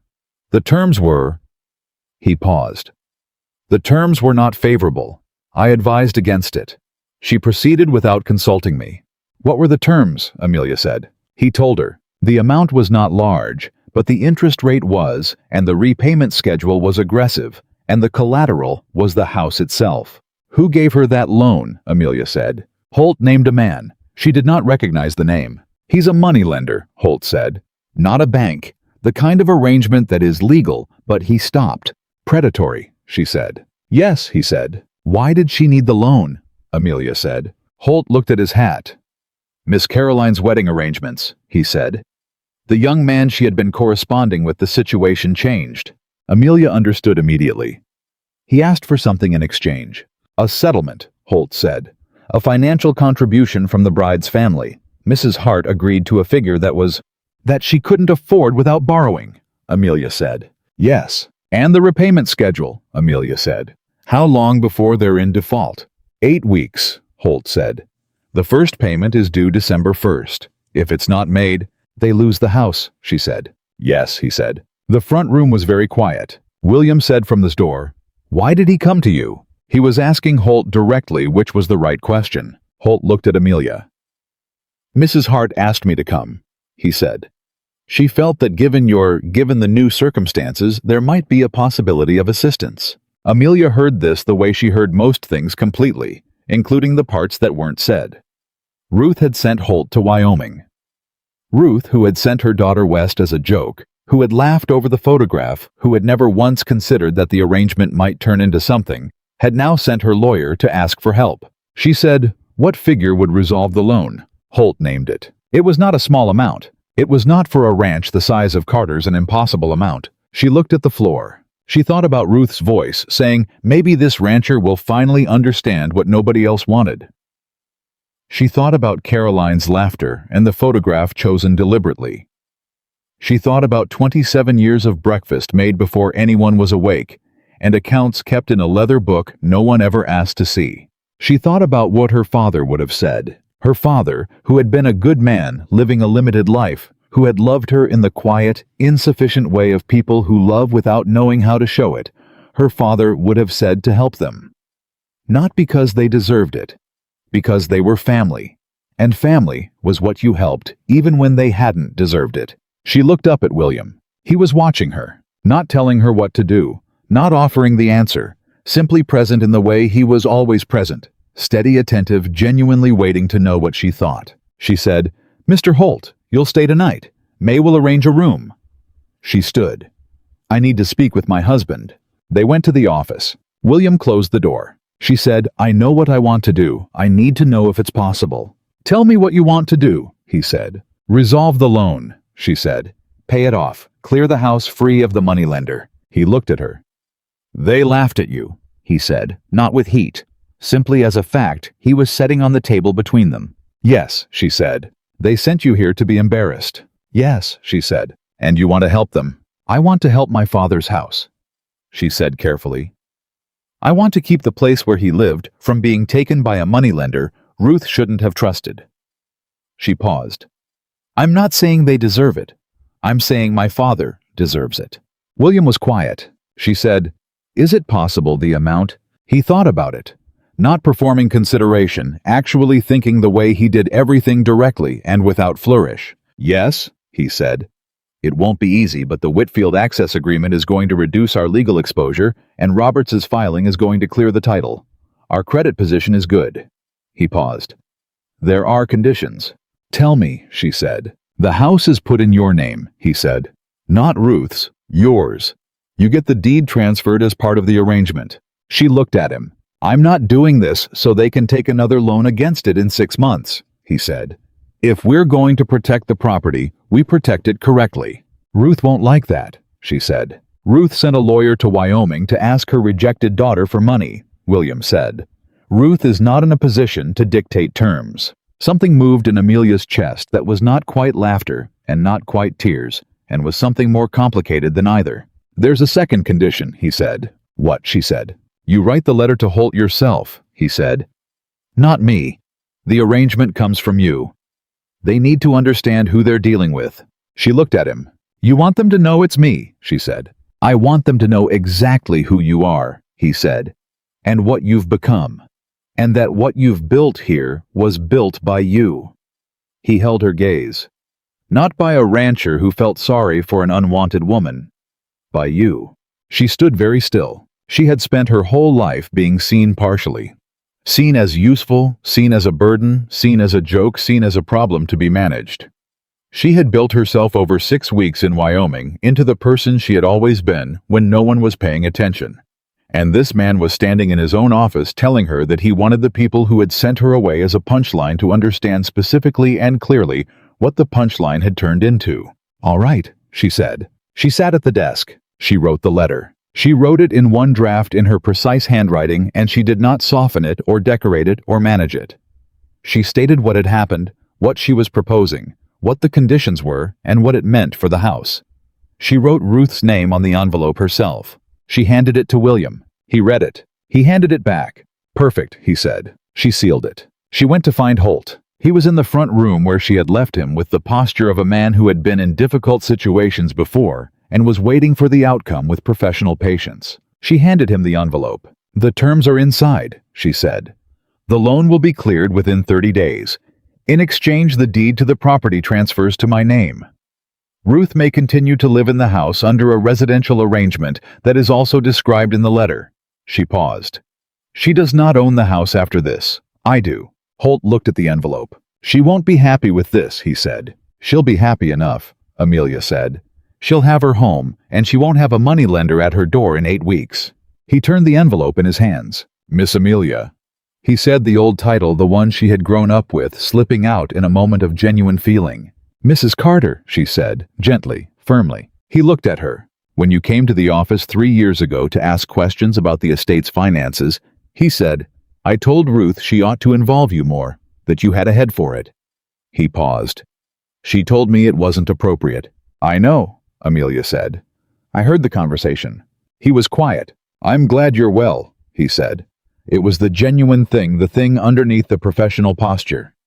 "Your father would have been—" He stopped. "He would have been very glad to see this." She said, "Thank you, Mr. Holt." He left the following morning. The wedding was 14 days later. It was not large. Silver Creek was not a place for large ceremonies, and neither of them was a person who wanted one. May had made something for the occasion that involved the kitchen for 2 full days, and which Henry supervised with the intensity of someone who had decided the event mattered and was going to make sure it went correctly. The ceremony was at the church on the main street. Not many people came, but the ones who did come were the people who had been watching for 6 weeks and had made their own assessments. Mrs. Holt from the Mercantile. Roberts, who had ridden up from Cheyenne for reasons he claimed were professional, and which everyone understood were not entirely. The ranch hands, who had rearranged themselves around Amelia in the weeks since Briggs's departure in the specific way that people rearrange themselves around someone who was clearly not going anywhere and was clearly making things better. Henry stood beside his father. He was wearing a suit that May had pressed and which he had accepted without complaint, which May said privately to Amelia was the single most remarkable thing that had happened since Amelia's arrival. The ceremony was short and precise and real. When it was over and they were outside in the November cold, and someone had pressed a cup of something warm into her hand, Henry appeared at her elbow. "Mrs. Carter," he said. He said it carefully, testing the sound of it. She looked down at him. "That's me," she said. "Both of you now," he said. "Both of us," she agreed. He was quiet for a moment. "The black horse's shoe is fixed," he said. "She's been walking straight for 2 weeks." "I know," she said. "You told me." "I told Papa too," he said. "I know that too," she said. He looked at the ground, then up at her. He had his father's directness, the quality of looking at a thing when he was about to say something real. "I'm glad you came," he said. "From back east. I'm glad you didn't stay there." She looked at him for a moment. "So am I," she said. He nodded, satisfied. He went to find the food May had made. William appeared beside her. He was looking at his son moving through the small gathering with the expression that she had first seen in the barn, the specific quality of a father watching his child, and recognizing that something had come back that had been absent. "He laughed this morning," William said. "I heard," she said, "at breakfast." "He hasn't laughed like that in 3 years," William said. She did not say anything. She understood that William needed to say it, and that saying it was enough. "Amelia," he said. "Yes?" He looked at her. "They called you their shame," he said. "Your family. The way they sent you here, the photograph, the letter they wrote instead of yours. They thought they were sending you somewhere to fail." "Yes," she said. "And instead?" He stopped. Started again. "And instead, you found the fraud in my accounts before you'd been here a week. You found the water rights notation. You drafted the Whitfield agreement. You kept a man from taking my land." He paused. "You wrote a letter that made Ruth understand exactly what she'd done and what it was going to cost her. You brought my son back." She waited. "I am going to spend a considerable amount of time," he said, "making sure this town understands what you are." She looked at him. "You don't have to do that," she said. "I know I don't have to," he said. "I want to." He held her gaze. "They sent you here as a joke. I intend to make sure everyone in Silver Creek understands the punchline." She said, "That's a little dramatic." "I'm a rancher in Wyoming territory," he said. "We're allowed to be dramatic occasionally." She laughed. The real kind, the kind she was still even now slightly surprised to find she had. He held out his hand. She took it. And William Carter, who had spent 3 years building walls around a grief he didn't know how to carry, looked at the woman beside him, the woman his family had sent as a shame, and who had arrived as a correction to every wrong assumption anyone in his world had ever made about what a woman was worth. And he understood completely, and without reservation, that he had not chosen a wife. He had been given a partner. By the one choice she had made that her family had intended as a punishment. She had chosen the unknown. She had found exactly what she was looking for. And Silver Creek, Wyoming territory was going to know her name for a very long time, beginning with the town meeting that nobody had planned. And that changed everything anyway, the way the most important things always did. It happened 6 weeks after the wedding. The Whitfield water access agreement had been signed by his lawyer in December, after Roberts confirmed the clear title filing timeline, and Whitfield's man determined that the agreement was, as Amelia had said, considerably better than what a legal fight would produce. Whitfield himself had sent a brief note with the signed document, 3 lines, no pleasantries, his signature at the bottom that said simply, "Agreement acceptable." Terms fair. Carter Ranch has changed its management approach. I have noted this. William had read it and said nothing. Amelia had read it and put it in the file under W. Henry had asked what it meant, and she had said it meant Whitfield was paying attention now, which was exactly what they needed him to do. But Silver Creek had its own accounting to settle, and it arrived on a Tuesday morning in January, when a notice went up outside the land office that nobody had expected. Robert sent a telegram first. He had made a habit of sending information before it arrived through other channels, which Amelia had come to rely on. The telegram said, "County Commissioner filing. Claim against Carter Ranch water rights, South Section. Claimant listed as D. Colton. Filed yesterday morning. See attached documentation when it arrives." Amelia read the telegram. She read it again. Then she said to William, who was standing across the kitchen, "Colton has filed a water rights claim against the South Section." William set his coffee down. "Briggs's brother-in-law," he said. "Yes," she said. "He was a delivery driver," William said. "He diverted supplies. How does he have standing to file a water rights claim?" "He doesn't," she said. "Not on his own." She was already thinking. Someone helped him file it. Someone who understood the 1872 notation well enough to use it even after the Whitfield agreement was signed. William looked at her. "Whitfield, his lawyer," she said. "Whitfield signed the access agreement in good faith, I believe that. But his lawyer saw the notation and saw a second angle. If Colton files a historical use claim under the 1872 agreement, he can argue the water rights were never fully Carter property to begin with." "Can he win that?" William said. "No," she said. "But he can delay. He can create enough legal uncertainty to freeze the South Section use while Roberts's clear title filing works through the process." She paused. "And Colton has nothing to lose. He's already facing the theft charges from the Briggs situation. A water rights claim that fails costs him nothing additional." William was very still. "Someone told Colton to file," he said. "Someone who wanted a second front." "Yes," she said. "Whitfield's lawyer," he said. "I can't prove that yet," she said. "But yes." Henry came into the kitchen, looked at their faces, and said, "What happened?" "A man named Colton has filed a legal claim against our South Section water rights," Amelia said. Henry sat down. "The man from the delivery records?" "Yes." "The one who's already in trouble for the supply theft?" "Yes." Henry thought about this with the focused intensity that had become his characteristic response to problems. "So he filed a claim he can't win to slow us down," he said. "Who told him to?" Amelia looked at her stepson. "That," she said, "is the right question." William said, "Roberts needs to know today." "I'm writing to him now," she said. "But Roberts can only respond to what's filed. We need to understand who's behind Colton before we can address the actual problem." She paused. "I need to go into town." "Why?" William said.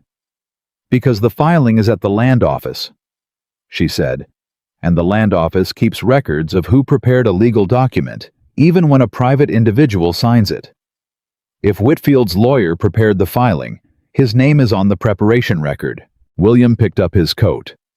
"I'll drive you," he said. Henry said, "Can I come?" They both looked at him.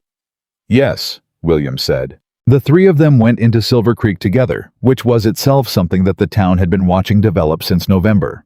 The way the Carter family moved, the way the woman from back east had become the center of its gravity, rather than an addition to it. Mrs. Holt at the Mercantile had said to May, who had reported it to Amelia without comment, that Mrs. Carter was the most interesting thing to happen to Silver Creek in 10 years. May had said she thought it was longer than that. The land office was managed by a clerk named Simmons, who had the carefully neutral expression of a man whose job required him to process paperwork for all sides of every dispute, and who had learned not to appear to have opinions. He had opinions. Amelia could see them behind his eyes when she placed the telegram on his counter and asked to see the preparation record for the Colton filing. Simmons looked at the telegram, then at her, then at William. "It's a public record," William said. "She's entitled to see it." Simmons produced the filing. She looked at the preparation line. The name was not Whitfield's lawyer. She read it twice to be sure. Then she looked up at William. "It's Briggs," she said. William's face went very still. "Tom Briggs," she said. "He prepared the filing himself. Before he left Wyoming, he gave Colton the 1872 notation and the legal framework to file a claim." She paused. This wasn't Whitfield's lawyer. This was Briggs's exit strategy. Henry said from beside her, "He planned this before he left. He planned it when he realized we had found the accounts," she said. "He knew the legal proceedings against him were coming. He needed a way to create damage from a distance." She looked at the document. He knew about the 1872 notation. He'd been managing the ranch accounts. He would have seen the land records. She paused. He gave Colton a weapon before he left and told him when to use it. William said, "He waited until after the Whitfield agreement was signed." "Yes," she said, "because the Whitfield agreement told him we knew about the notation and were neutralizing it. He needed to move before Roberts finished the clear title filing." The land office was quiet. Simmons was making himself very busy with papers that did not require attention. Amelia said, "I need the date this filing was prepared versus the date it was submitted." Simmons produced the record without being asked twice. She looked at the dates. The filing had been prepared in October, 2 weeks after Briggs left the ranch. It had been submitted in December, the week after the Whitfield agreement was signed. Colton had been sitting on it, waiting for the signal. "Who told Colton when to file?" Henry said. "Someone who was watching the Whitfield situation," she said. "Someone who knew when the agreement was signed." She thought about this. Whitfield's lawyer had been in Cheyenne when the agreement was signed. Roberts had mentioned the legal community was small. If Whitfield's lawyer had learned about the agreement through professional channels and had connected it to the notation in the land records, he might have passed the timing to Colton independently of Whitfield himself. Two separate people, both with their own reasons, both looking at the same vulnerability from different angles. She said, "William, does Whitfield know about the Colton filing?" "I don't know," William said. "We need to find out," she said, before Roberts responds formally. "If Whitfield doesn't know his lawyer is connected to this, he needs to know. And if he does know, then the access agreement is worth a great deal less than we thought," William said. "Yes," she said. Henry said, "How do we find out without telling Whitfield things he can use?" Amelia looked at her stepson. He was 9 years old. He was asking exactly the right questions. "We go to him directly," she said. "Same as before. We put the information in front of him and watch what he does with it." They went to Whitfield's ranch for the second time that week. This time, Whitfield was expecting nothing and came to the door himself rather than sending his foreman, which meant he was either caught genuinely off guard or he wanted to appear that way. She watched for the difference. She thought it was genuine. She placed the Colton filing on his table and explained in plain language what had been prepared and when and by whom and what the timing meant. Whitfield looked at the document. His jaw tightened. Not the tightening of a man managing a reaction, the tightening of a man having one. "My lawyer talked to Briggs," he said. "Did he tell you that?" she said. "No," Whitfield said. "But I sent him to Cheyenne to look at the land records, and there's only one place those records point, and Briggs was the one who knew where they pointed." He looked up. "I signed that agreement with you in good faith." "I know," she said. "This wasn't my direction." "I believe you," she said. "But your lawyer prepared the groundwork that made the timing possible, even if he didn't instruct Colton directly." Whitfield was quiet. "What do you need from me?" he said. "A statement," she said. "To Roberts, that you signed the access agreement voluntarily, that you were aware of the notation, and chose the negotiated arrangement rather than a legal challenge, and that you have no knowledge of or connection to the Colton filing." Whitfield looked at her. That statement protects you, he said. It removes any appearance that the Whitfield access agreement and the Colton claim are connected. Yes, she said. It also protects you. If the Colton claim fails, which it will, and it comes out that your lawyer was involved in the timing, you want a clear record that you acted independently and in good faith. Whitfield looked at William. She's protecting both of us, he said. She usually is, William said. I'm still getting used to it. Whitfield looked at the document, then at Amelia. You came here 6 weeks ago as a stranger, he said. Now you're managing the legal exposure of 2 of the biggest ranches in the territory. I'm managing 1 ranch, she said. I'm offering you a way to keep yours clear of something your lawyer may have gotten you into without telling you. He said, why? She thought about it honestly. Because a clean outcome is better than a complicated one for everyone, she said. And because you acted fairly when we came to you in December. That's worth protecting. He looked at her for a long moment. Then he said, Get me paper. He wrote the statement himself in his own hand, without asking for legal language or revisions. He signed it. He handed it to Amelia. Tell Roberts it's coming from me directly, he said. No intermediary. Thank you, she said. Mrs. Carter, he said as they were leaving. She stopped. Your family sent you here to fail, he said. I heard the story. The whole territory has heard it by now. He paused. They were wrong about what they were sending. She looked at him. Yes, she said. They were. The Colton claim was dismissed in February. Roberts filed the response with Whitfield's statement and the preparation record showing Briggs's involvement, and the county commissioner ruled that a historical use claim under an agreement that had been superseded by subsequent land law, and that had been prepared by a party already facing criminal proceedings for theft from the same property was not a valid claim. The ruling took 45 minutes. Colton had no further grounds to appeal. The clear title declaration on the southern section was finalized in March. The day Roberts sent the confirmation telegram, William brought it into the kitchen where Amelia was working through the spring planting accounts, a new system she had built over the winter that tracked not just costs but projected outcomes against previous years so the ranch could make planting decisions based on evidence rather than habit. And he set it on the table in front of her. She read it. She set it down. She went back to the accounts. William said, That's it. The south section is clear. I know, she said. Briggs is finished. Colton is finished. Whitfield is a neighbor we have a documented relationship with, she said. Yes. He sat across from her. You're not going to celebrate, he said. I'm in the middle of the planting projections, she said. Amelia. She looked up. He was looking at her with the full, unmanaged expression that she had been seeing more and more of since November, the one that had stopped trying to be anything other than what it was. We won, he said. She held his gaze. We did the work, she said. The outcome followed. She paused. That's always how it goes. He reached across the table and put his hand over hers. She turned her hand over and held it. Henry wants to show you something in the barn, he said. When you're done. What is it? She said. He wants to tell you himself, William said. He made me promise not to say. She finished the column she was working on. She made a note of where she had stopped. She put down her pen. She went to the barn. Henry was waiting at the entrance with the particular expression he wore when he had done something he was proud of and was trying not to show how much he wanted her to notice. What am I looking at? She said.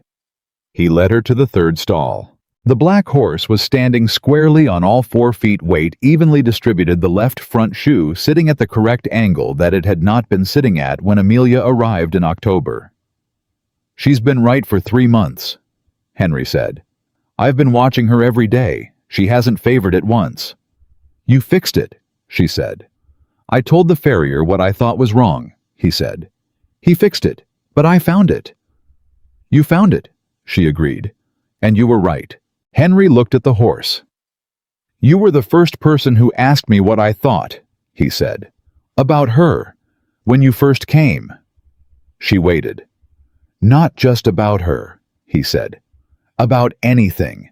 You asked what I thought, and you waited for the answer like it was going to be worth something. The barn was very quiet. It was worth something, she said. It is. Henry looked at her.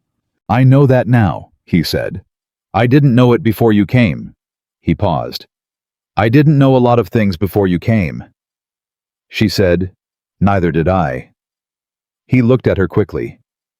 You didn't know things. I knew a great deal, she said. But knowing things and having somewhere real to use them are different. She held his gaze. I knew things for 27 years without anywhere real to use them. This is the first place I've had. Henry thought about this in the way he thought about everything completely and without hurry. You needed us as much as we needed you, he said. Yes, she said. Huh, he said. He looked at the horse. That makes me feel better, he said. About the beginning. About not talking to you when you first came. I thought you were going to, I don't know, replace something. I'm not replacing anything, she said. I know that now, he said. You're just new. A new thing that's also part of the family. He paused. Is that a weird thing to say? No, she said. That's exactly right. He smiled. The full smile, not the careful one, not the measured one he had been parceling out since October, as he decided incrementally whether she was worth the risk of it. The real one. The one that had been there all along, waiting for the right conditions. She thought about what William had said the morning after the first dinner. He hasn't smiled like that in 3 years. She had seen that smile 30 or 40 times since. She had stopped counting somewhere around December. The letter from Ruth arrived in April. It came without Holt's mediation. Just Ruth's handwriting on an envelope addressed to Mrs. Amelia Carter, Silver Creek, Wyoming Territory. The address was written carefully, which told Amelia that Ruth had thought about writing it. Careful handwriting from Ruth was the equivalent of a rehearsed speech. She opened it at the kitchen table with her morning coffee.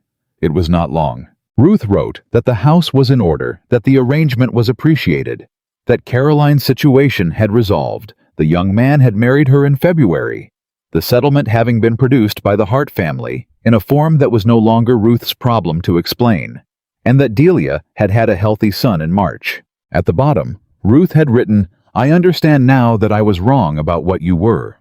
I am not certain I know how to say more than that. But I wanted you to know I understand it. Amelia read this. She read it twice. Then she folded it and put it in the cabinet under R. May came into the kitchen and saw her face and said without asking, Family. My stepmother, Amelia said. What did she want? To tell me she was wrong, Amelia said. May poured herself coffee and sat down. Is that enough? She said. Amelia thought about it. It's accurate, she said. Whether it's enough depends on what you think enough means. May looked at her. What do you think it means? May said. Amelia thought about 27 years of breakfast made before anyone woke. About a leather account book no one asked to see. About a photograph chosen deliberately. About the train going west and the 50-page letter she had written herself because she was done being managed. She thought about William's hand over hers at the table. About Henry's smile. About the South section with its clear title and its water rights documented and defended. About a girl of 17 who had asked her a question about a horse's shoe and whom she had answered honestly, and who had decided incrementally day by day that she was worth being spoken to. Enough, Tati, she said, is what I have here. May nodded. She went back to her work. The spring planting that year was the best the Carter Ranch had produced in 5 years. Amelia had tracked it against previous records all season, the adjusted crop rotation she had proposed in February, the revised supplier agreements she had renegotiated in March, the new labor schedule that she and William had built together over 4 evenings at the desk, that stretched from practical planning into conversation, and from conversation into something that was still surprising to her for how natural it had become. The numbers came in June. She laid them out at the desk with the previous year's figures beside them in columns, the way she always presented information plainly so the comparison was visible without requiring interpretation. William sat across from her and looked at the columns. He was quiet for a long time. "This is what the ranch should have been," he said. "Before the last 3 years." "No," she said. "This is what it's going to be from here forward. The previous years weren't a failure, they were the before." He looked at her. "The before," he said. "Before the accounts were in order, before the southern section was clear, before the planting rotation was corrected." She paused. "Before I was here." He said it before she expected it, not with preparation, not with the deliberateness he usually brought to saying real things, just directly the way the most honest things came out. "I need to tell you something," he said. She looked at him. "When I wrote to the agency," he said, "I told myself I needed someone capable, someone who could help with the ranch, someone Henry could tolerate." He paused. "Those things were true, but they weren't the whole truth." She waited. "The whole truth was that the house had been empty for 3 years," he said. "Not just without people, without sound, without someone to talk to, without someone who would ask me a real question and wait for the real answer." He looked at the numbers on the desk. "I told the agency I needed a practical woman. What I needed was someone who would be in this house like it was real." She said, and you walked off a train with a folder of annotated accounts," he said, "and asked me about my son before you'd seen the house, and by dinner of the first day, you had found the fraud I didn't know I had. And by the end of the first week, I understood that what I had asked for and what I had gotten were the same thing, but not at all the same." She looked at him. "What does that mean?" she said. "It means I asked for capable," he said, "and I got you. Which is capable, but is also considerably more than that, and I am not certain I have the right word for it." She said, "You don't need the right word." "I know," he said. "But I wanted you to know I was looking for it." She reached across the desk and put her hand over his. He turned his hand over and held it, the same way he had in December and January and March and every time since. The town meeting came in July. It was not called because of the Carter Ranch. It was a regular summer assembly, the kind Silver Creek held to address water allocations and road maintenance, and the various practical concerns of a territory community managing shared resources. But it was the first one that Amelia attended, and the room knew it, and the specific attention that followed her when she came in and sat beside William was different from the attention of October. October had been curiosity. This was recognition. Mrs. Holt sat across the aisle and nodded at her when they came in, a nod that had evolved from its origins in January as a cautious assessment into something more direct. Roberts was in the back row, still claiming professional reasons for his continued presence in Silver Creek that fooled no one. The ranch hands from Carter's spread were in the 3rd row, which was not usual for a town meeting, but which nobody questioned, because it was clear that Carter Ranch had become the kind of operation whose people showed up when it mattered. Whitfield was there. He sat toward the front and did not look at them when they came in, which was itself a kind of acknowledgement, the look away of a man who had decided that what happened between them in the winter was settled and he was moving on.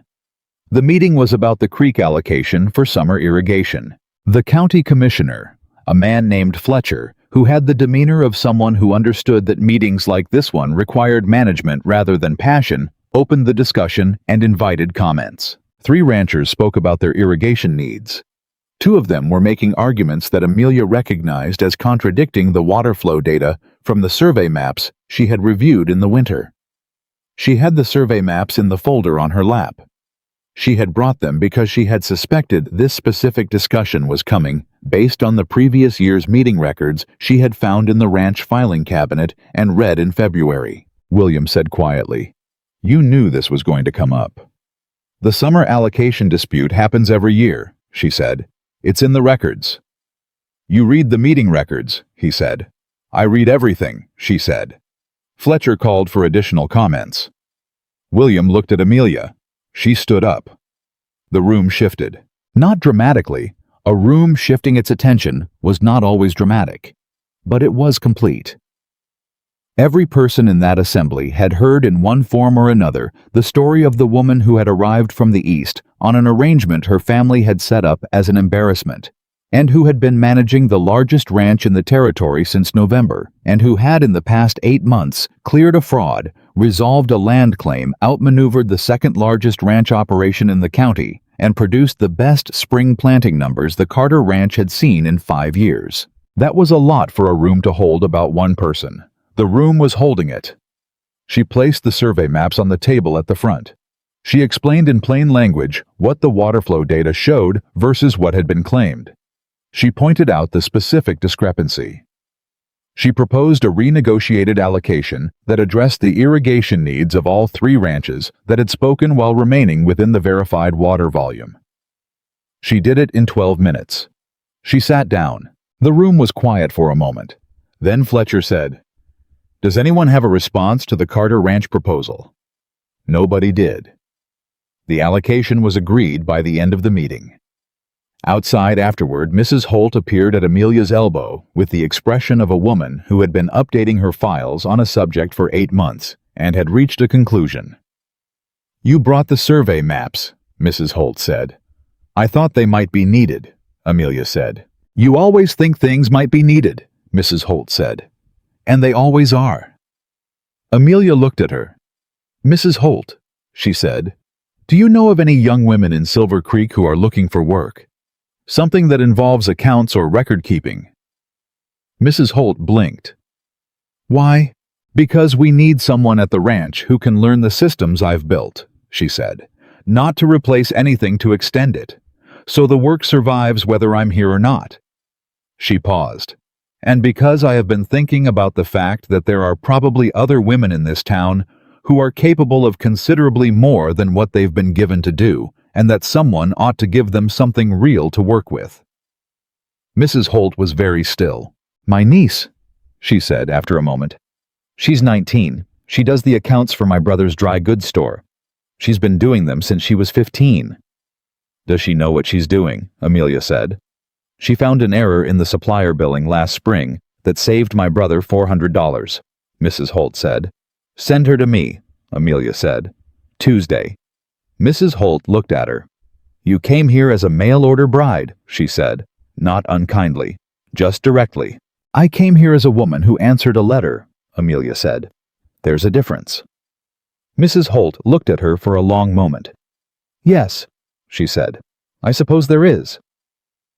The niece, a young woman named Clara, 19 years old and serious-eyed, and carrying a leather account book under her arm when she arrived on Tuesday, which was the first thing Amelia noticed, turned out to be exactly what Mrs. Holt had described and more. She sat at the desk in the office for 4 hours on the first day and asked 27 questions, all of them good.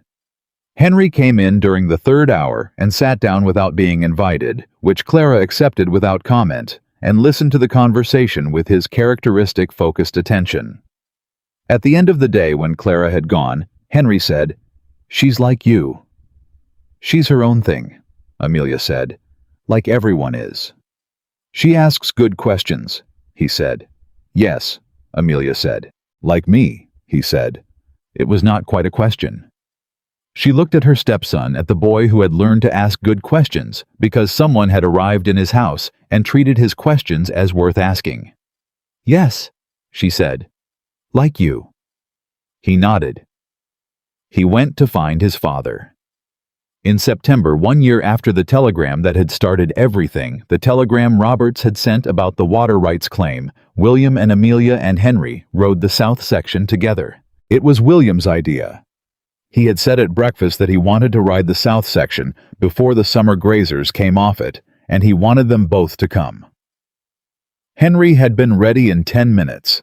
Amelia had put on her coat and her hat and her boots, and she had come down the porch steps, and William had looked at her and said quietly, 1 year. "Almost," she said. "Close enough," he said. They rode the south section in the particular morning light of Wyoming September, which was the kind of light that made everything visible, and William pointed out the things that had changed: the fence lines that had been repaired with properly sourced lumber, the grazing rotation that was working the way it was supposed to, because the water access was documented and protected, the evidence everywhere of a ranch that was being managed, rather than simply inherited. Henry rode beside Amelia and talked about the horses. He had opinions about all of them, now detailed and specific, the opinions of a child who had been encouraged to pay attention and had discovered that paying attention was one of the best things available to a person. At the far end of the south section, where the creek ran clear and cold in the September morning, William pulled up. He looked at the water. He said, "My grandfather drove cattle through this section in 1861. He built the first structure on this property himself. His son, my father, spent 30 years making it something worth passing on." Amelia said nothing. She understood that this was not a moment that required a response. "I almost lost it," William said. Not in one dramatic moment, just slowly. By not looking. By trusting people I hadn't verified. By letting grief make me smaller than the situation required. He paused. "By the time I wrote to the agency, I was not looking for a capable woman. I was looking for a reason to keep going." Henry was very still. Amelia said, "Did you find one?" William looked at her. "I found something better," he said. "I found someone who kept going regardless, who didn't need me to give her a reason, who brought her own." He paused. "That's different. That's considerably different." She held his gaze. "Henry," she said. Henry looked at her. "What do you think?" she said. The question she had been asking him since October. The one that had started everything. He thought about it in his way, fully honestly, without hurry. "I think we should go back to the house," he said. "May is making something that smells like the best thing I've ever eaten, and I don't want to miss it." William laughed. The real kind. The full kind. The one that Amelia had been hearing more and more of in the past year, and that still, every single time, did something to her chest that she had stopped trying to name. They turned the horses back toward the house, toward the home that smelled of May's cooking, and had the survey maps filed correctly, and the accounts in order, and Clara coming on Tuesdays, and the black horse standing evenly in the third stall, and all the evidence practical and visible and documented of what happened when a capable woman was given something real to do. Ruth had sent Amelia Hart to Wyoming Territory as the family's shame. The unwanted one. The useful one. The one nobody had thought to value until they needed something from her. She had arrived. She had looked at what was there. She had done the work. And the woman who had been chosen last and sent as a joke and underestimated by everyone who had ever looked at her without bothering to see that woman had become the reason the Carter Ranch survived. The reason Henry Carter laughed again. The reason William Carter kept going. The reason Clara from the Mercantile had somewhere to bring her good questions, and the reason Silver Creek, Wyoming Territory told her name to its children the way it told the names of things that mattered. Not their shame. Never their shame. Their greatest mistake and the ranch's greatest fortune all at once. Because the woman they rejected had simply refused to be what they decided she was. And in that refusal, she had become everything.